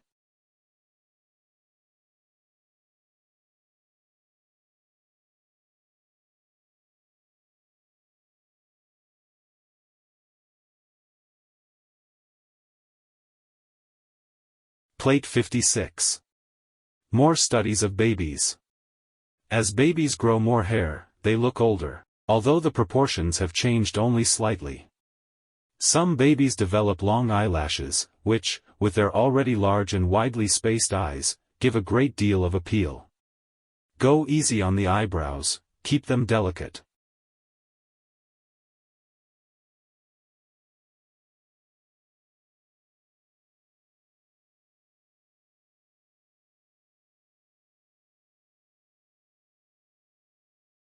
Plate 57.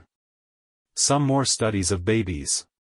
Remember to keep the bridge of the nose low and concave and the two little round nostrils rather widely spaced. Let the upper lip protrude when the baby is not smiling. Set the ears fairly low, and the chin round and well under. Keep the cheeks high and full. You will usually want to add light tone with a highlight.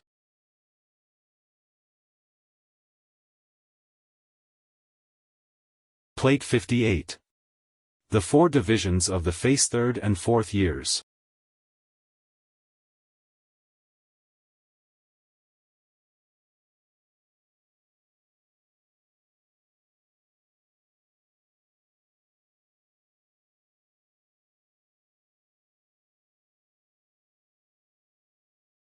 Part 4. Heads of Boys and Girls. 1. Small children.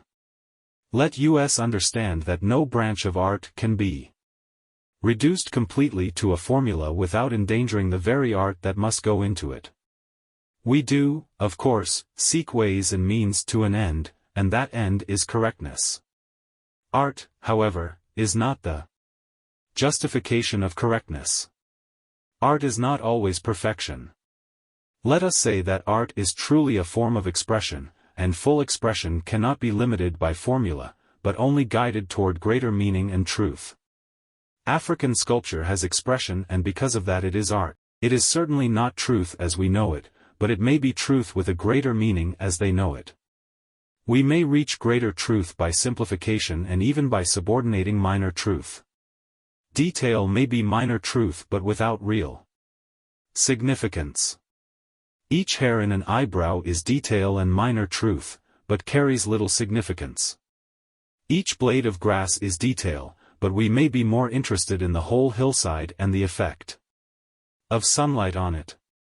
In drawing children, let us be guided as much by our feeling toward them as by rules of construction and anatomy. The light on a child's hair may be just as beautiful and intriguing as the light on the hillside.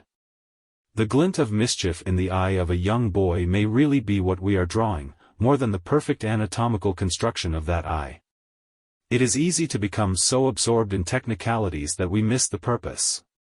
The technical must be united to the spiritual, because technique without spirit is meaningless. But feeling cannot be conveyed without technique and the knowledge behind technique. Every area of every drawing, painting, or any other expression of form, should be a part of a whole design. The lights and shadows, the edges, the textures and materials may all be considered as much from the standpoint of design and arrangement as for any other quality. In drawing heads, the pattern of the hair, the shadows cast from the head, and the bit of clothing all offer opportunity for design. The lights and shadows on the face itself create design, good or bad, whether we are conscious of it or not. The whole head is a design of forms fitted together, and it is a masterpiece of design, functionally as well as artistically. I speak of all this so that we may approach our subject with humility and appreciation of its wonders. To me, there is nothing more beautiful or wonderful in the world than the head of a small child. Life has left no sears, no lines of anxiety and frustration. It is the new flower, emanating from the bud, fresh and as yet almost untouched. If children do not move you, it is perhaps a mistake to try to draw them. You cannot draw them effectively from too great an emotional distance. When joy goes out of your work, it is apt to bog down in pure technicality. It happens that much of my own work has been concerned with drawing children, and the more I do it, the more I find to enjoy in it. I feel that there is a mountain of fascinating truth of which I have barely scratched the surface, and this comes after drawing and painting perhaps thousands of heads of adults. Drawing children has a vast and relatively unexploited commercial market. We need more drawings of children and fewer photographs, both in advertising and on our walls.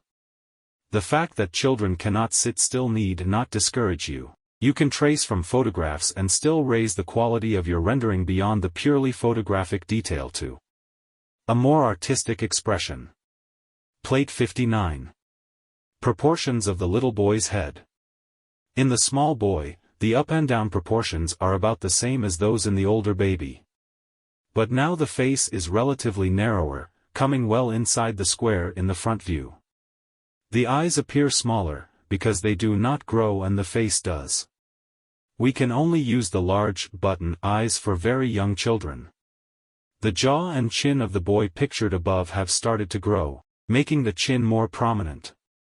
The bridge of the nose is higher, and the nose is a little longer, almost touching the bottom of the second quarter. The lips touch the bottom line of the third quarter. At a fairly early age, a full shock of hair grows. This accentuates the large cranium but keeps the face looking small and adds where the cranium really is.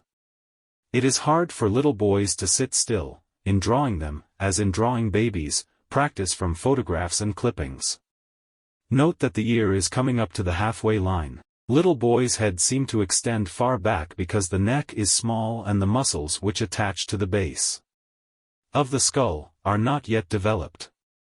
Notice particularly that the nostrils have grown, and the upper lip appears to be somewhat shorter. The ear grows considerably during this period and the one which follows. I believe the ear is fully developed by the time the child is 10 or 12. The space from the nose to the ear still appears quite wide. Lashes are quite long. The hair grows quite well over the temples.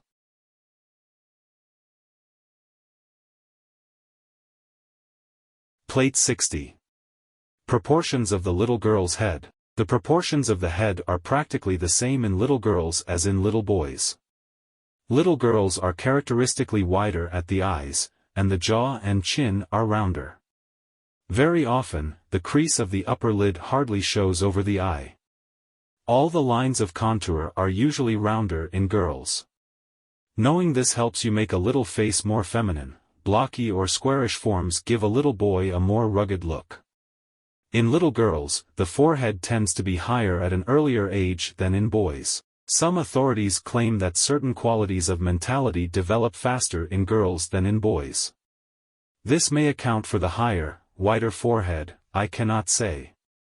I do know that a closer hairline makes a boy look more boyish, while a larger forehead makes a little girl look more girlish. The treatment of the hair helps greatly in drawing little girls. Care should be taken not to draw the mouth too large on a little girl's face, or too black.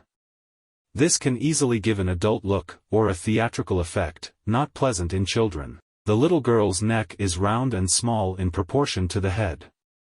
The crease between the neck and jaw seldom runs up to the ear, but points below. It is seldom sharply defined. The forehead may easily protrude a little at the top. The planes of the face are all well rounded, but to keep your drawing from looking too smooth and photographic, you can introduce a good deal of blockiness into the hair. The ear is more delicate in structure, and it comes up to the halfway line. The brows should also be kept delicate.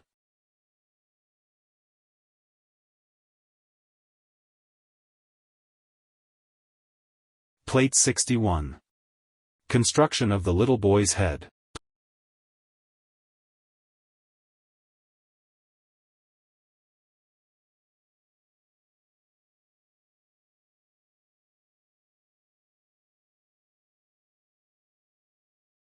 Plate 62. Construction of the little girl's head.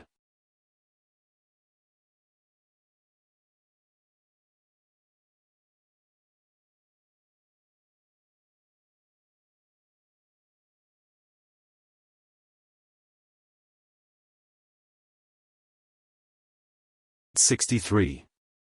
Studies of little boys. Sometimes back lighting or rear top lighting is effective in combination with front lighting in drawing heads. The important thing is not to allow two lights to fall on the same surface, because this type of lighting cuts the area into crisscross shadows. Build up the hair in blocky forms.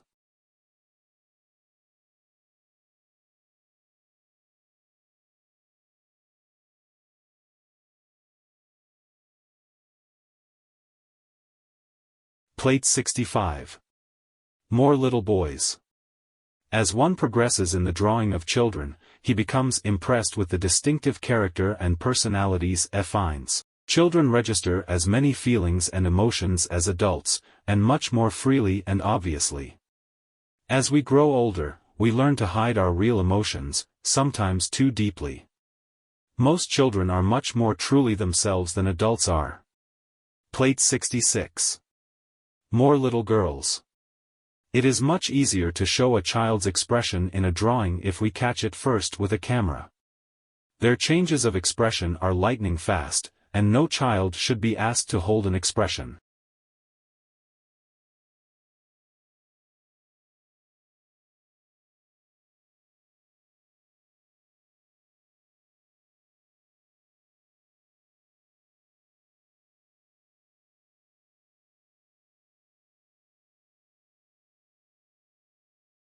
Two, school children. This section deals with children of the grammar school age, or up to adolescence. That is the age of activity and rather gradual growth, before the spurt of growth that comes at the time of adolescence. It is also the age in which habit and character begin to be formed and to show in the face. We might also call it the age of mischief, because the energy cannot be confined to growth and overflows into physical activity.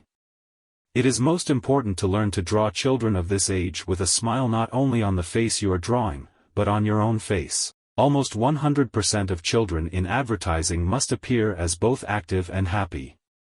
On the other hand, a youngster's face can be particularly beautiful in repose. Sometimes you will wish that the editors and art directors appreciated this more often. At least when a story is touching, the child may be drawn without a grin. But in advertising, especially of foods, children have to be shown going into ecstasies over the product. Children at this age live in a world of their own. Most of the time, a little revolution seems to be going on inside them, against all the authority which is heaped upon them by parents and teachers and which they are not quite old enough to understand. Try to remember your own school days. When asked why you did this or that, you could hardly have answered, because I'm getting tired of so much authority. Sometimes adults find it hard to understand why the effect of our authority slips off so easily, and the answer can only be that there is so much of it. While we consider this the age of learning, we are likely to forget that much learning is gained by experiment, and not all by direction. All the wonders of invention are holding themselves out for inspection by the young. If your boy takes your alarm clock apart, or strews your pet tools out by the back fence, this comes under the head of experiment without direction, and you would have adult boy if Ed didn't do a few of these things. When drawing children, or even when photographing them, forget that you are grown up. Try hard to meet them in their own world, and draw them out.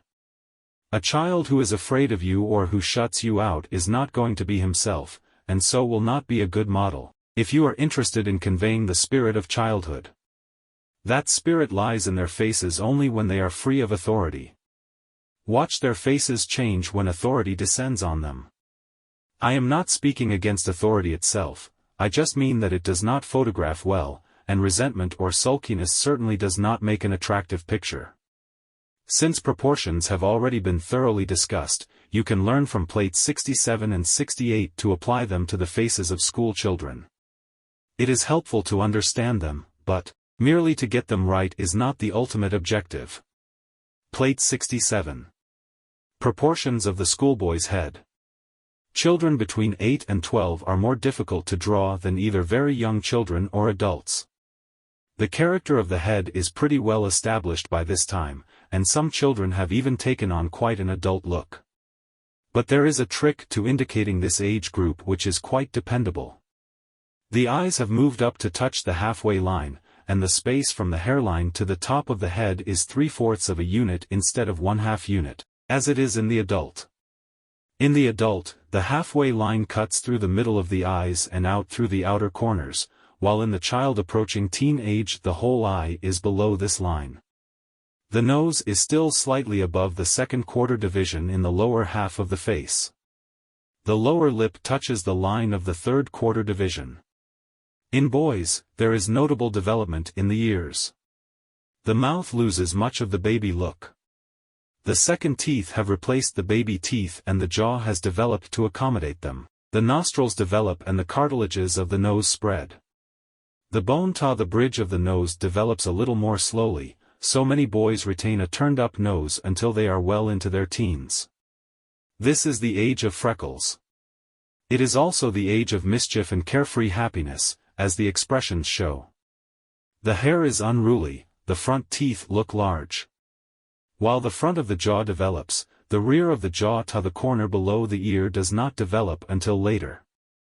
A large square jaw does more than any other feature to give a look of maturity. If you want to keep the face young, keep the corners of the jaw rounded.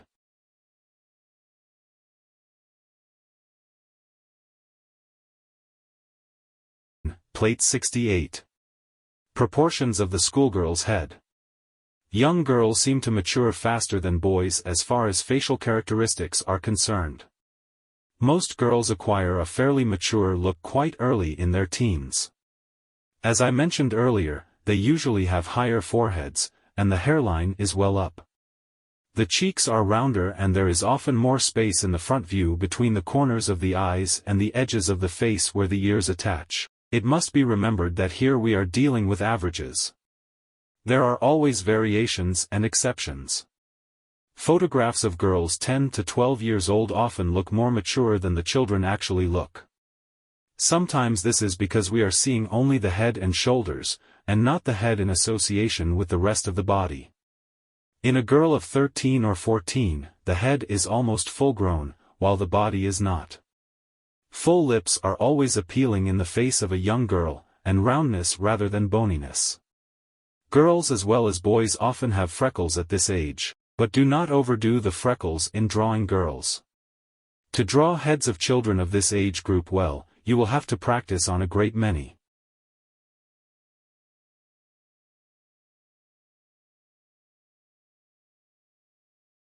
Plate 69.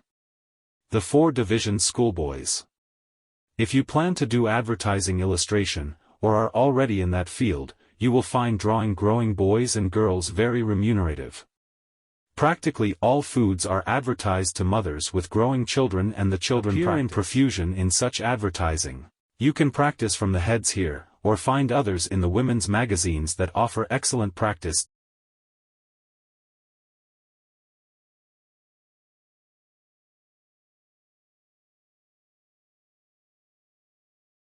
Plate 70. The 4-division, schoolgirls.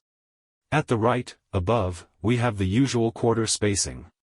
It is interesting and helpful to note how the diagonals cross in a young girl's head. The diagonals from the corners of the eyes through a point at the middle of the base of the nose also cut through the corners of the mouth, those from the outer ends of the brows cut through the corners of the mouth to a point at the base of the middle of the chin.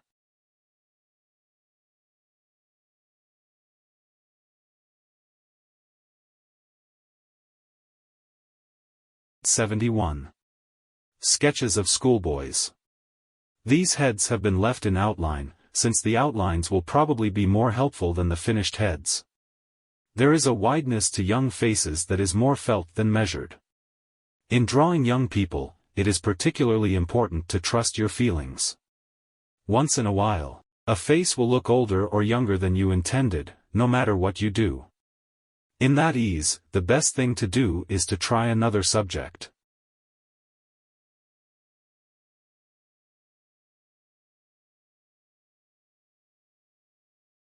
Plate 72. Sketches of schoolgirls. Draw heads in outline until you are satisfied that the age and expression look right. There is no point in adding tone to a head that does not appeal to you. The tone can only build up the forms already established. If they are wrong, tone does little to help. Sometimes a head in outline may look better than one completely finished.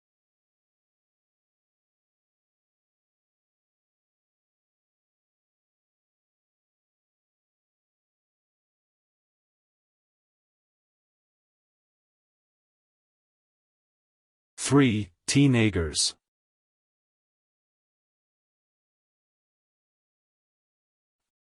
Teenagers are popular subjects in fiction, advertising, and portraits.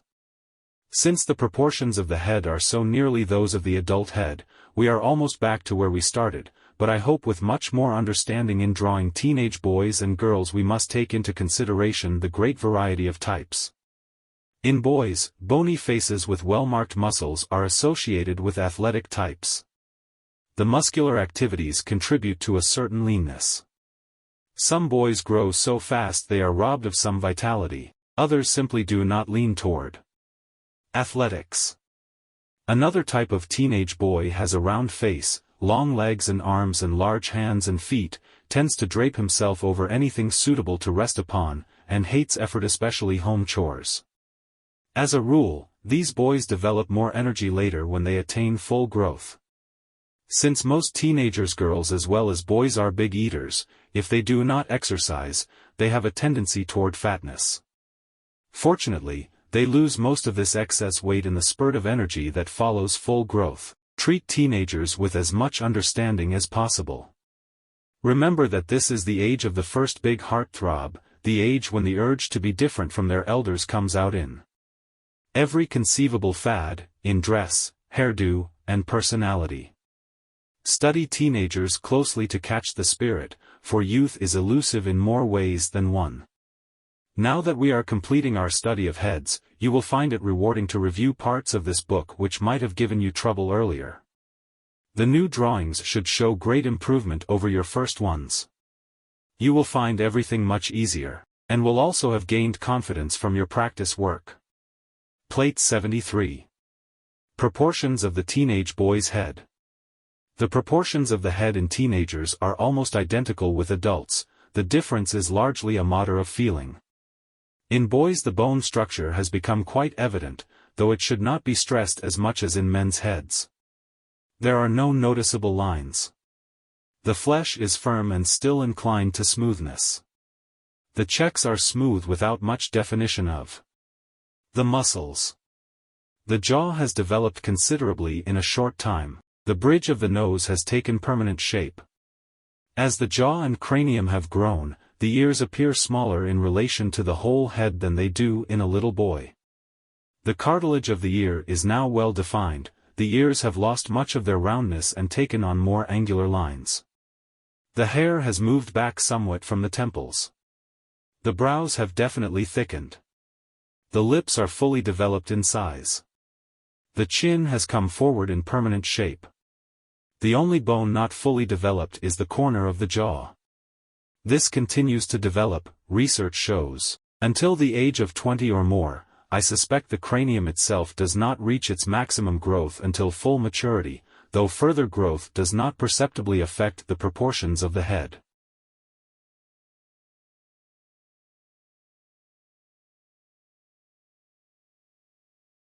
Plate 74. Proportions of the teenage girl's head.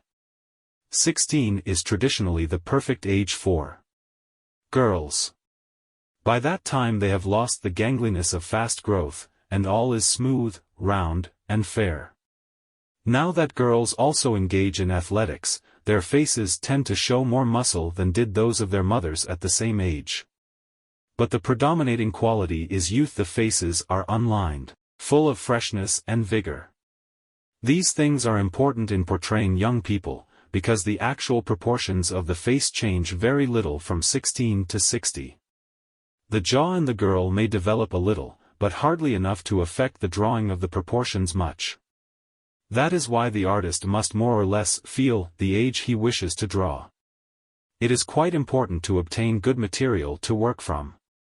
Faking a drawing of a beautiful young American girl is a very difficult thing to do, until you have drawn a great many heads, and know the basic construction inside and out. I do not believe any of the outstanding artists proceed without adequate material to work from.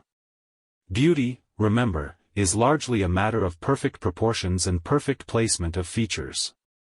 The commercial illustrator will need to draw many pretty girls.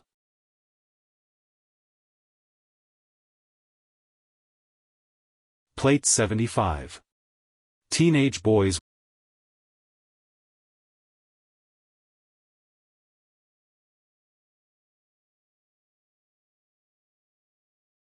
Plate 76. Teenage girls.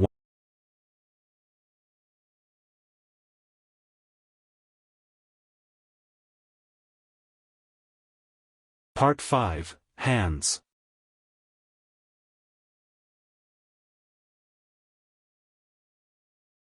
Perhaps no aspect of drawing is accompanied by more confusion and provided with less adequate material for study than is the drawing of hands. Much of the trouble is caused by searching for material instead of using the material you have available, because in your own two hands you have the best source of information available. Perhaps you have never thought about them in that light. Drawing of hands must be largely self-taught. All any instructor can do is point out the facts that lie right in your own hands. The study of hands, aside from learning their anatomical construction, consists mainly of breaking down the measurements of various parts into comparisons. Fingers have a certain length in relation to the palm, spaces between the joints of the fingers are in definite proportion to the whole finger. The palm is so wide in comparison to the length. The distances between the knuckles on the back of the fingers are longer than those between the creases on the undersides. The length of the longest finger from its tip to the third knuckle in back is practically half the length of the back of the hand from fingertip to wrist. The thumb reaches nearly to the second joint of the first finger. The length of the hand is about equal to the length of the face from chin to hairline. You can make these comparative measurements as well as anyone else. The hand is the most pliable and adjustable part of the whole anatomy. It can be made to fit around or grasp almost any shape within reasonable size or weight. This pliability is what causes difficulty for the artist, because the whole hand can assume countless different positions. Yet, the mechanical principle by which the hands work remains constant. The palm, as a hollow, opens and closes, and the fingers fold inward toward the middle of the palm. The nails are really a stiff backing for the tips of the fingers, as well as an extra edge for precise grasping. You pick up a pin with the fingertips, you pick up a hammer with the palm and fingers. The back of the hand is more or less rigid to the backward pressure of the fingers, as used in pushing. For adjustment to almost unlimited purposes, the hand is the most wonderful mechanism we know. In addition to its perfection as an instrument, it is perhaps more closely coordinated with the brain than any other part of the body is. Many of its movements are controlled by subconscious reflexes. Examples are typing and playing the piano. Man started to educate his hands long before he educated his brain in the cultural sense. The infant can use his hands effectively long before he can think. He will grasp a lighted match before he has learned that it will burn. The story of man's progress from prehistoric times must be closely associated with the adaptability of the human hand. The fact that the hands and their movements require so little conscious thought may be one reason why so little thought is given to drawing them. Look now at your own hands, you will see them in a new light. Note how the hand automatically assumes a shape compatible with an object before grasping the object. To draw a hand in the act of picking up an object, you must first study the contour of the object, then observe the automatic adjustment of the hand to fit that contour. Start to pick up a ball, a peach, or an apple and watch your fingers adjust themselves, just ahead of the grasp. The mechanical principle involved is very important in the drawing of the hand. Only by knowing how it actually works can the hand be drawn convincingly. The back of the hand can usually be drawn in 3 planes, one for the thumb section as far as the bottom knuckle of the first finger, and the other 2 across the back of the hand, tapering to the wrist. In most actions the back of the hand is curved, and the curve is reduced to these 3 planes. The palm is usually the 3 blocks surrounding the hollow of the palm, the heel of the hand, the thick base of the thumb, and the padded portion just under the fingers. The knuckles of the fingers and thumb must be aligned to work inward toward the hollow of the palm, or when outstretched to be at right angles to the direction of the column of the finger. We must also be careful to align the nails so that they lie on top of the column, with the middle line of the nail extended from the middle line of the column of the finger. Otherwise, the nail may slip around the finger without our realizing what is wrong. Keep studying your own hands to learn about hands in general. The inner muscles are so deeply embedded that they are not as important as the outer shapes. The only indication of bone we see is across the back, the knuckles, and the wrists. If you get the shape of the palm in almost any action, the fingers can quite easily be attached to it and aligned with it. Study the comparative lengths of the fingers. Remember that the thumb works mostly to a right angle to the fingers. Get rid of the idea that hands are hard to draw. They are simply confusing to draw unless you know how they operate. Once understood, hands become fascinating. The most important fact to remember about the hand is that it is hollow on the palm side and convex on top. The pads are so arranged around the palm that even liquid can be held in the hand. The hand served primitive man as a cup, and by cupping the 2 hands together he could eat food which he could not hold with his fingers alone. The big muscle of the thumb is by far the most important one in the hand.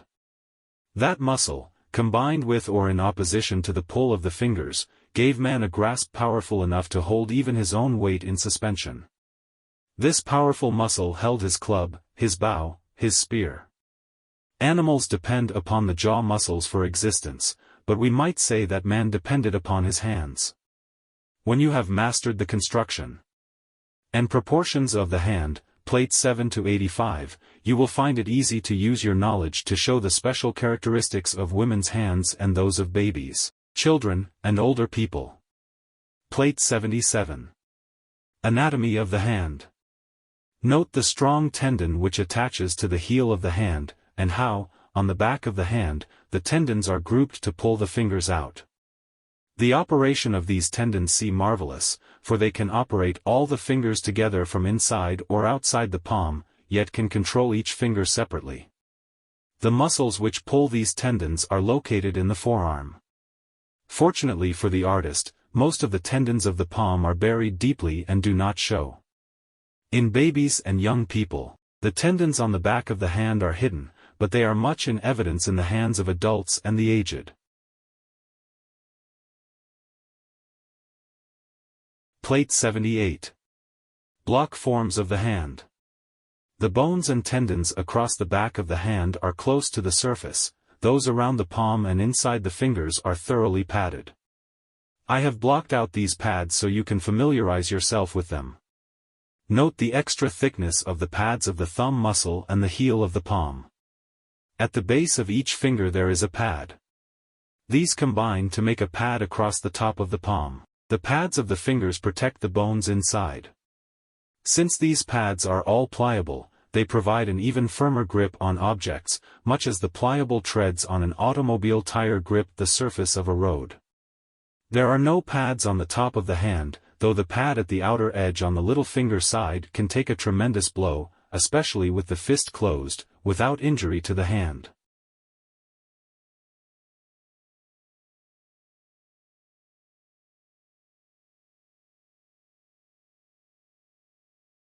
Plate 79. Proportions of the hand. The next thing of importance is the curved arrangement of the fingertips and knuckles. 2 fingers lie on each side of a line drawn through the middle of the palm. The tendon of the middle finger just about divides the back of the hand in half. Important also is the fact that the thumb is turned at right angles to the other fingers. The thumb operates mostly in and out from the palm, while the fingers open and close toward the palm. The knuckles of the fingers are slightly above their creases on the inside of the fingers. Note the flat curve of the knuckles across the back of the hand, with the curves getting deeper as they cross the knuckles toward the fingertips. The middle finger is the key finger from which we determine the length of the hand. The length of this finger to its knuckle and back is slightly over half the length of the hand. The width of the palm is slightly more than that of half the hand on the inside. The first or index finger just about reaches the fingernail of the middle finger. The third finger is about equal to the index finger in length. The little finger just reaches the top knuckle of the third finger.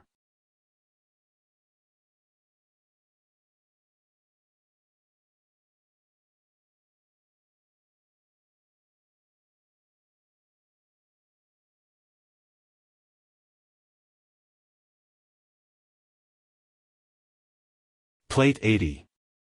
Construction of the hand.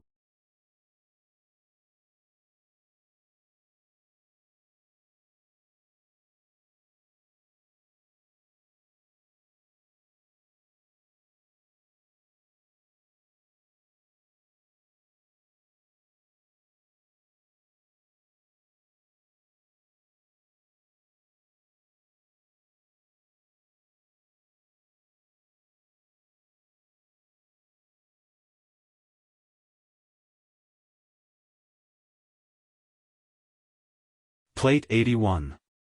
The hollow of the palm. In the drawings above, note how the hollow of the hand has been carefully defined. Also note the resulting curve of the back of the hand. Hands never look natural or capable of grasping until the artist understands this feature of the hand. All these hands look as if they could take hold of an object. The loud sound of clapping comes from the sudden compression of air between these 2 cups or pockets of the palms. A hand that does not look capable of clasping is badly drawn. Study your own hands.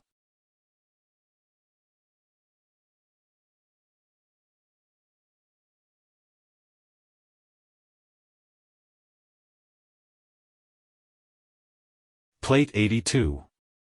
Foreshortening in drawing hands.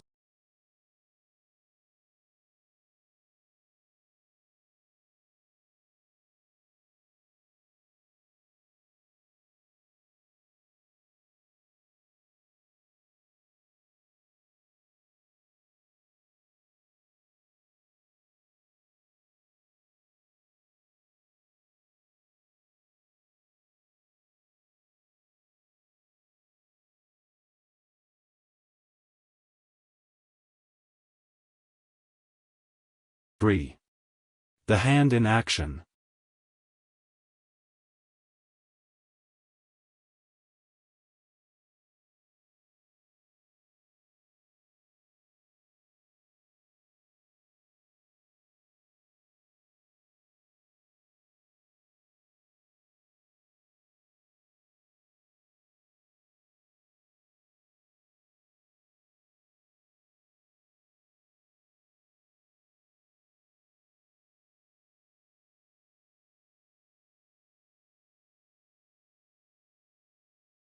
Plate 84. Knuckles.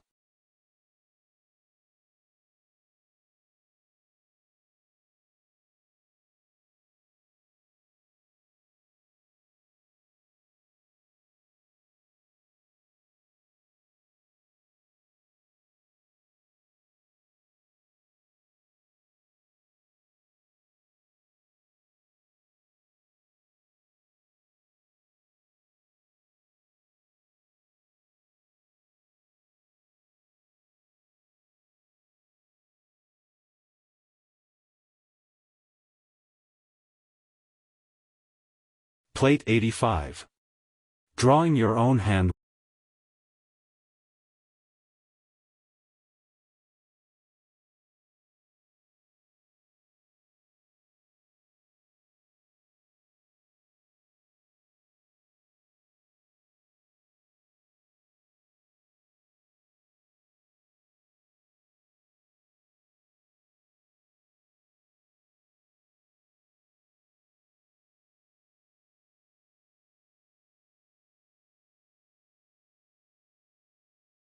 Plate 86.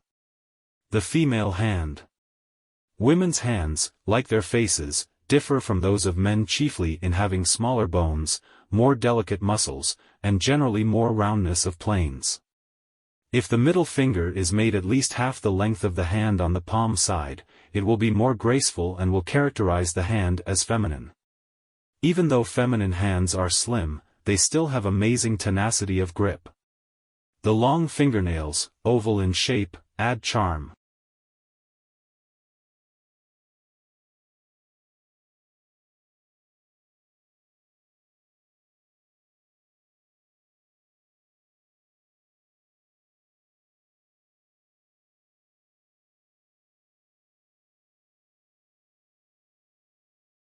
Plate 87. Tapered fingers.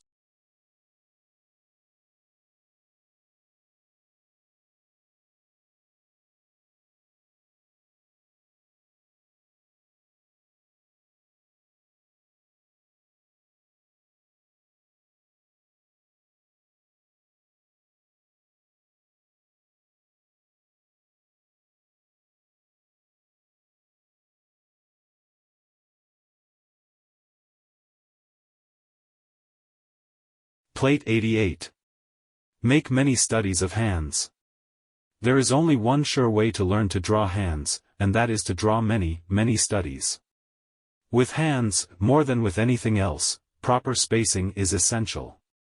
You must fit the fingers onto the palm in the particular view you see before you. Hands are almost never straight and flat. Judge the spaces between the knuckles carefully. Much of the time the view will require foreshortening, as shown in plates 82 through 85.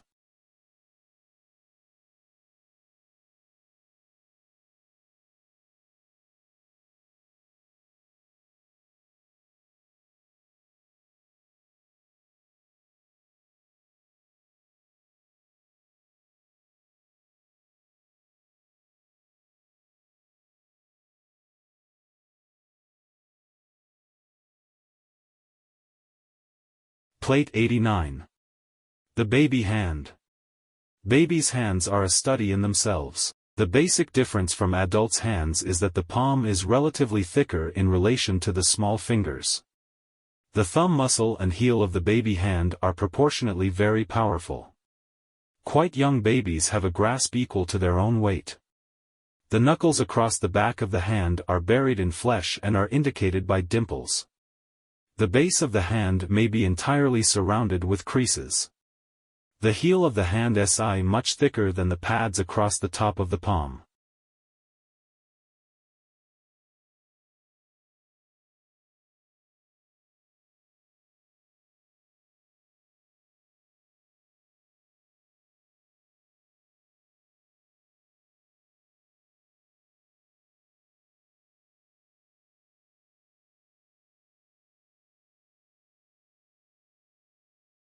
Plate 90. Studies of baby hands.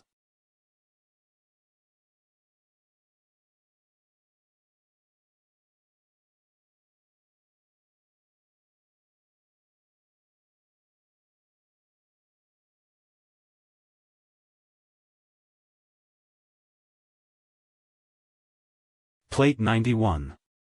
Children's hands. The child's hand is halfway between that of the baby and that of the teenager. This means that the thumb muscle and the heel of the hand are thicker proportionately than they are in the adult hand, but not as thick in relation to the fingers as they are in the baby hand. The fingers in relation to the palm are about the same as in the adult. The whole hand is smaller, a little fatter, and more dimpled, and the knuckles are of course smoother.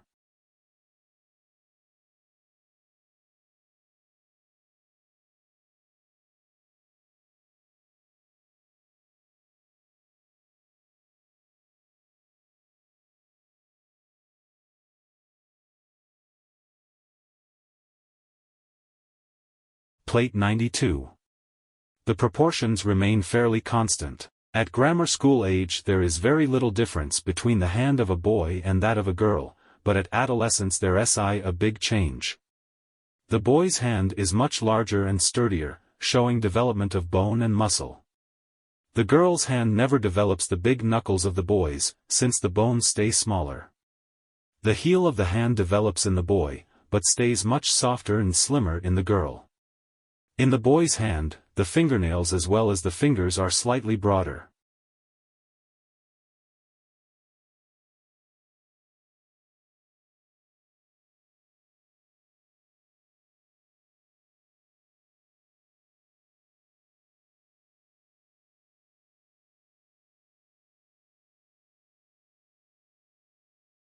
Plate 93. The hand ages. Once you have mastered the construction of hands, old people's hands are a delight to draw. Actually, they are easier than young people's, since the anatomy and construction are more obvious and show clearly on the surface. While the basic construction is the same, the fingers get thicker, the joints larger, and the knuckles protrude. The skin becomes wrinkled, but this need not be emphasized except in a close-up view.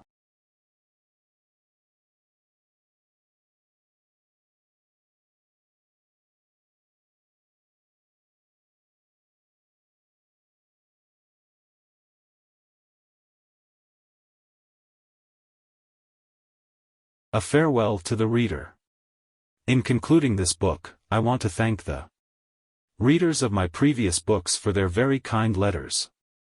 Because of the large number of these, and because of the pressure on my own time, I have never been able to answer as many as I wished to. If my books have helped you, I am happy. It is only within the past decade that so many books on drawing and painting have been available.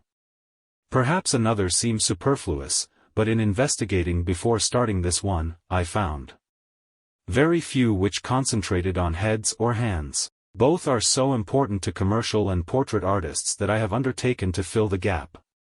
It is my conviction that such a book should come from a person whose livelihood has depended upon the very material he is writing about. In this capacity I have felt that I could substitute actual practice for theory, because my own work based on the principles given here has proved itself by actual sales to leading publications over a long period of time. There are many fine men in the field of commercial art, and many fine teachers in the schools, who would be capable of handling the same subject. It is largely a matter of finding the time and energy for such an effort in an already full schedule. I have found, however, that time can be apportioned for almost any endeavor that is interesting and pleasant to undertake, simply by curtailing competing pleasures. Much of this book has been done in the evenings or at times between the pressure of other work. My hope is that if I could find time to do the book, others could also in the same way set aside time to study it. My end of the effort is completed, but I am still concerned that it will go out and do the job for young people that I want it to do. The men in the field who are now the greatest contributors are men who had to come up the hard way, without much knowledge available in books, grasping here and there for information together with much personal practice and experiment. Books will not do the work for anyone, but they can make individual effort more practical and profitable, speeding the acquiring of much-needed knowledge, so that the artist can have more years of successful practice. It is not my intention to have my readers stop their study of the head and hands with the closing of this book. My aim has been to help them to a well-grounded start that will give their own ability the best of chances. We know that a head cannot be well drawn by any approach that does not, in the final effort, produce solidity and good construction. The portrayal of character must come from specific analysis and from understanding the general anatomy of the head. If I have shown you how that analysis can be made and the reasons for the things that happen in drawing a head, your own progress will be greatly accelerated. Aside from technical knowledge, I feel that the artist must have a certain reverence for the beauty of the construction of the head, the qualities of its forms that give it individuality, plus a desire for beauty of craftsmanship in the rendering. He should strive never to let his technique become a routine formula, by which all heads are done in the same manner. Let him experiment constantly with the expression of his basic knowledge.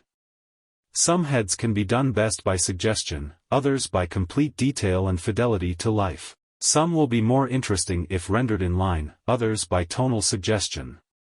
The result should never look as if it came off an assembly line. To vary your technical style is not easy, neither is keeping your thinking varied. A great deal of practice and experiment is required.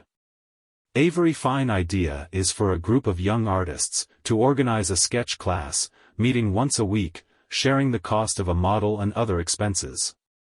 Such a class offers each man the possibility of learning from the others, and to also establishes friendships which last a lifetime. We did this in my early days in Chicago.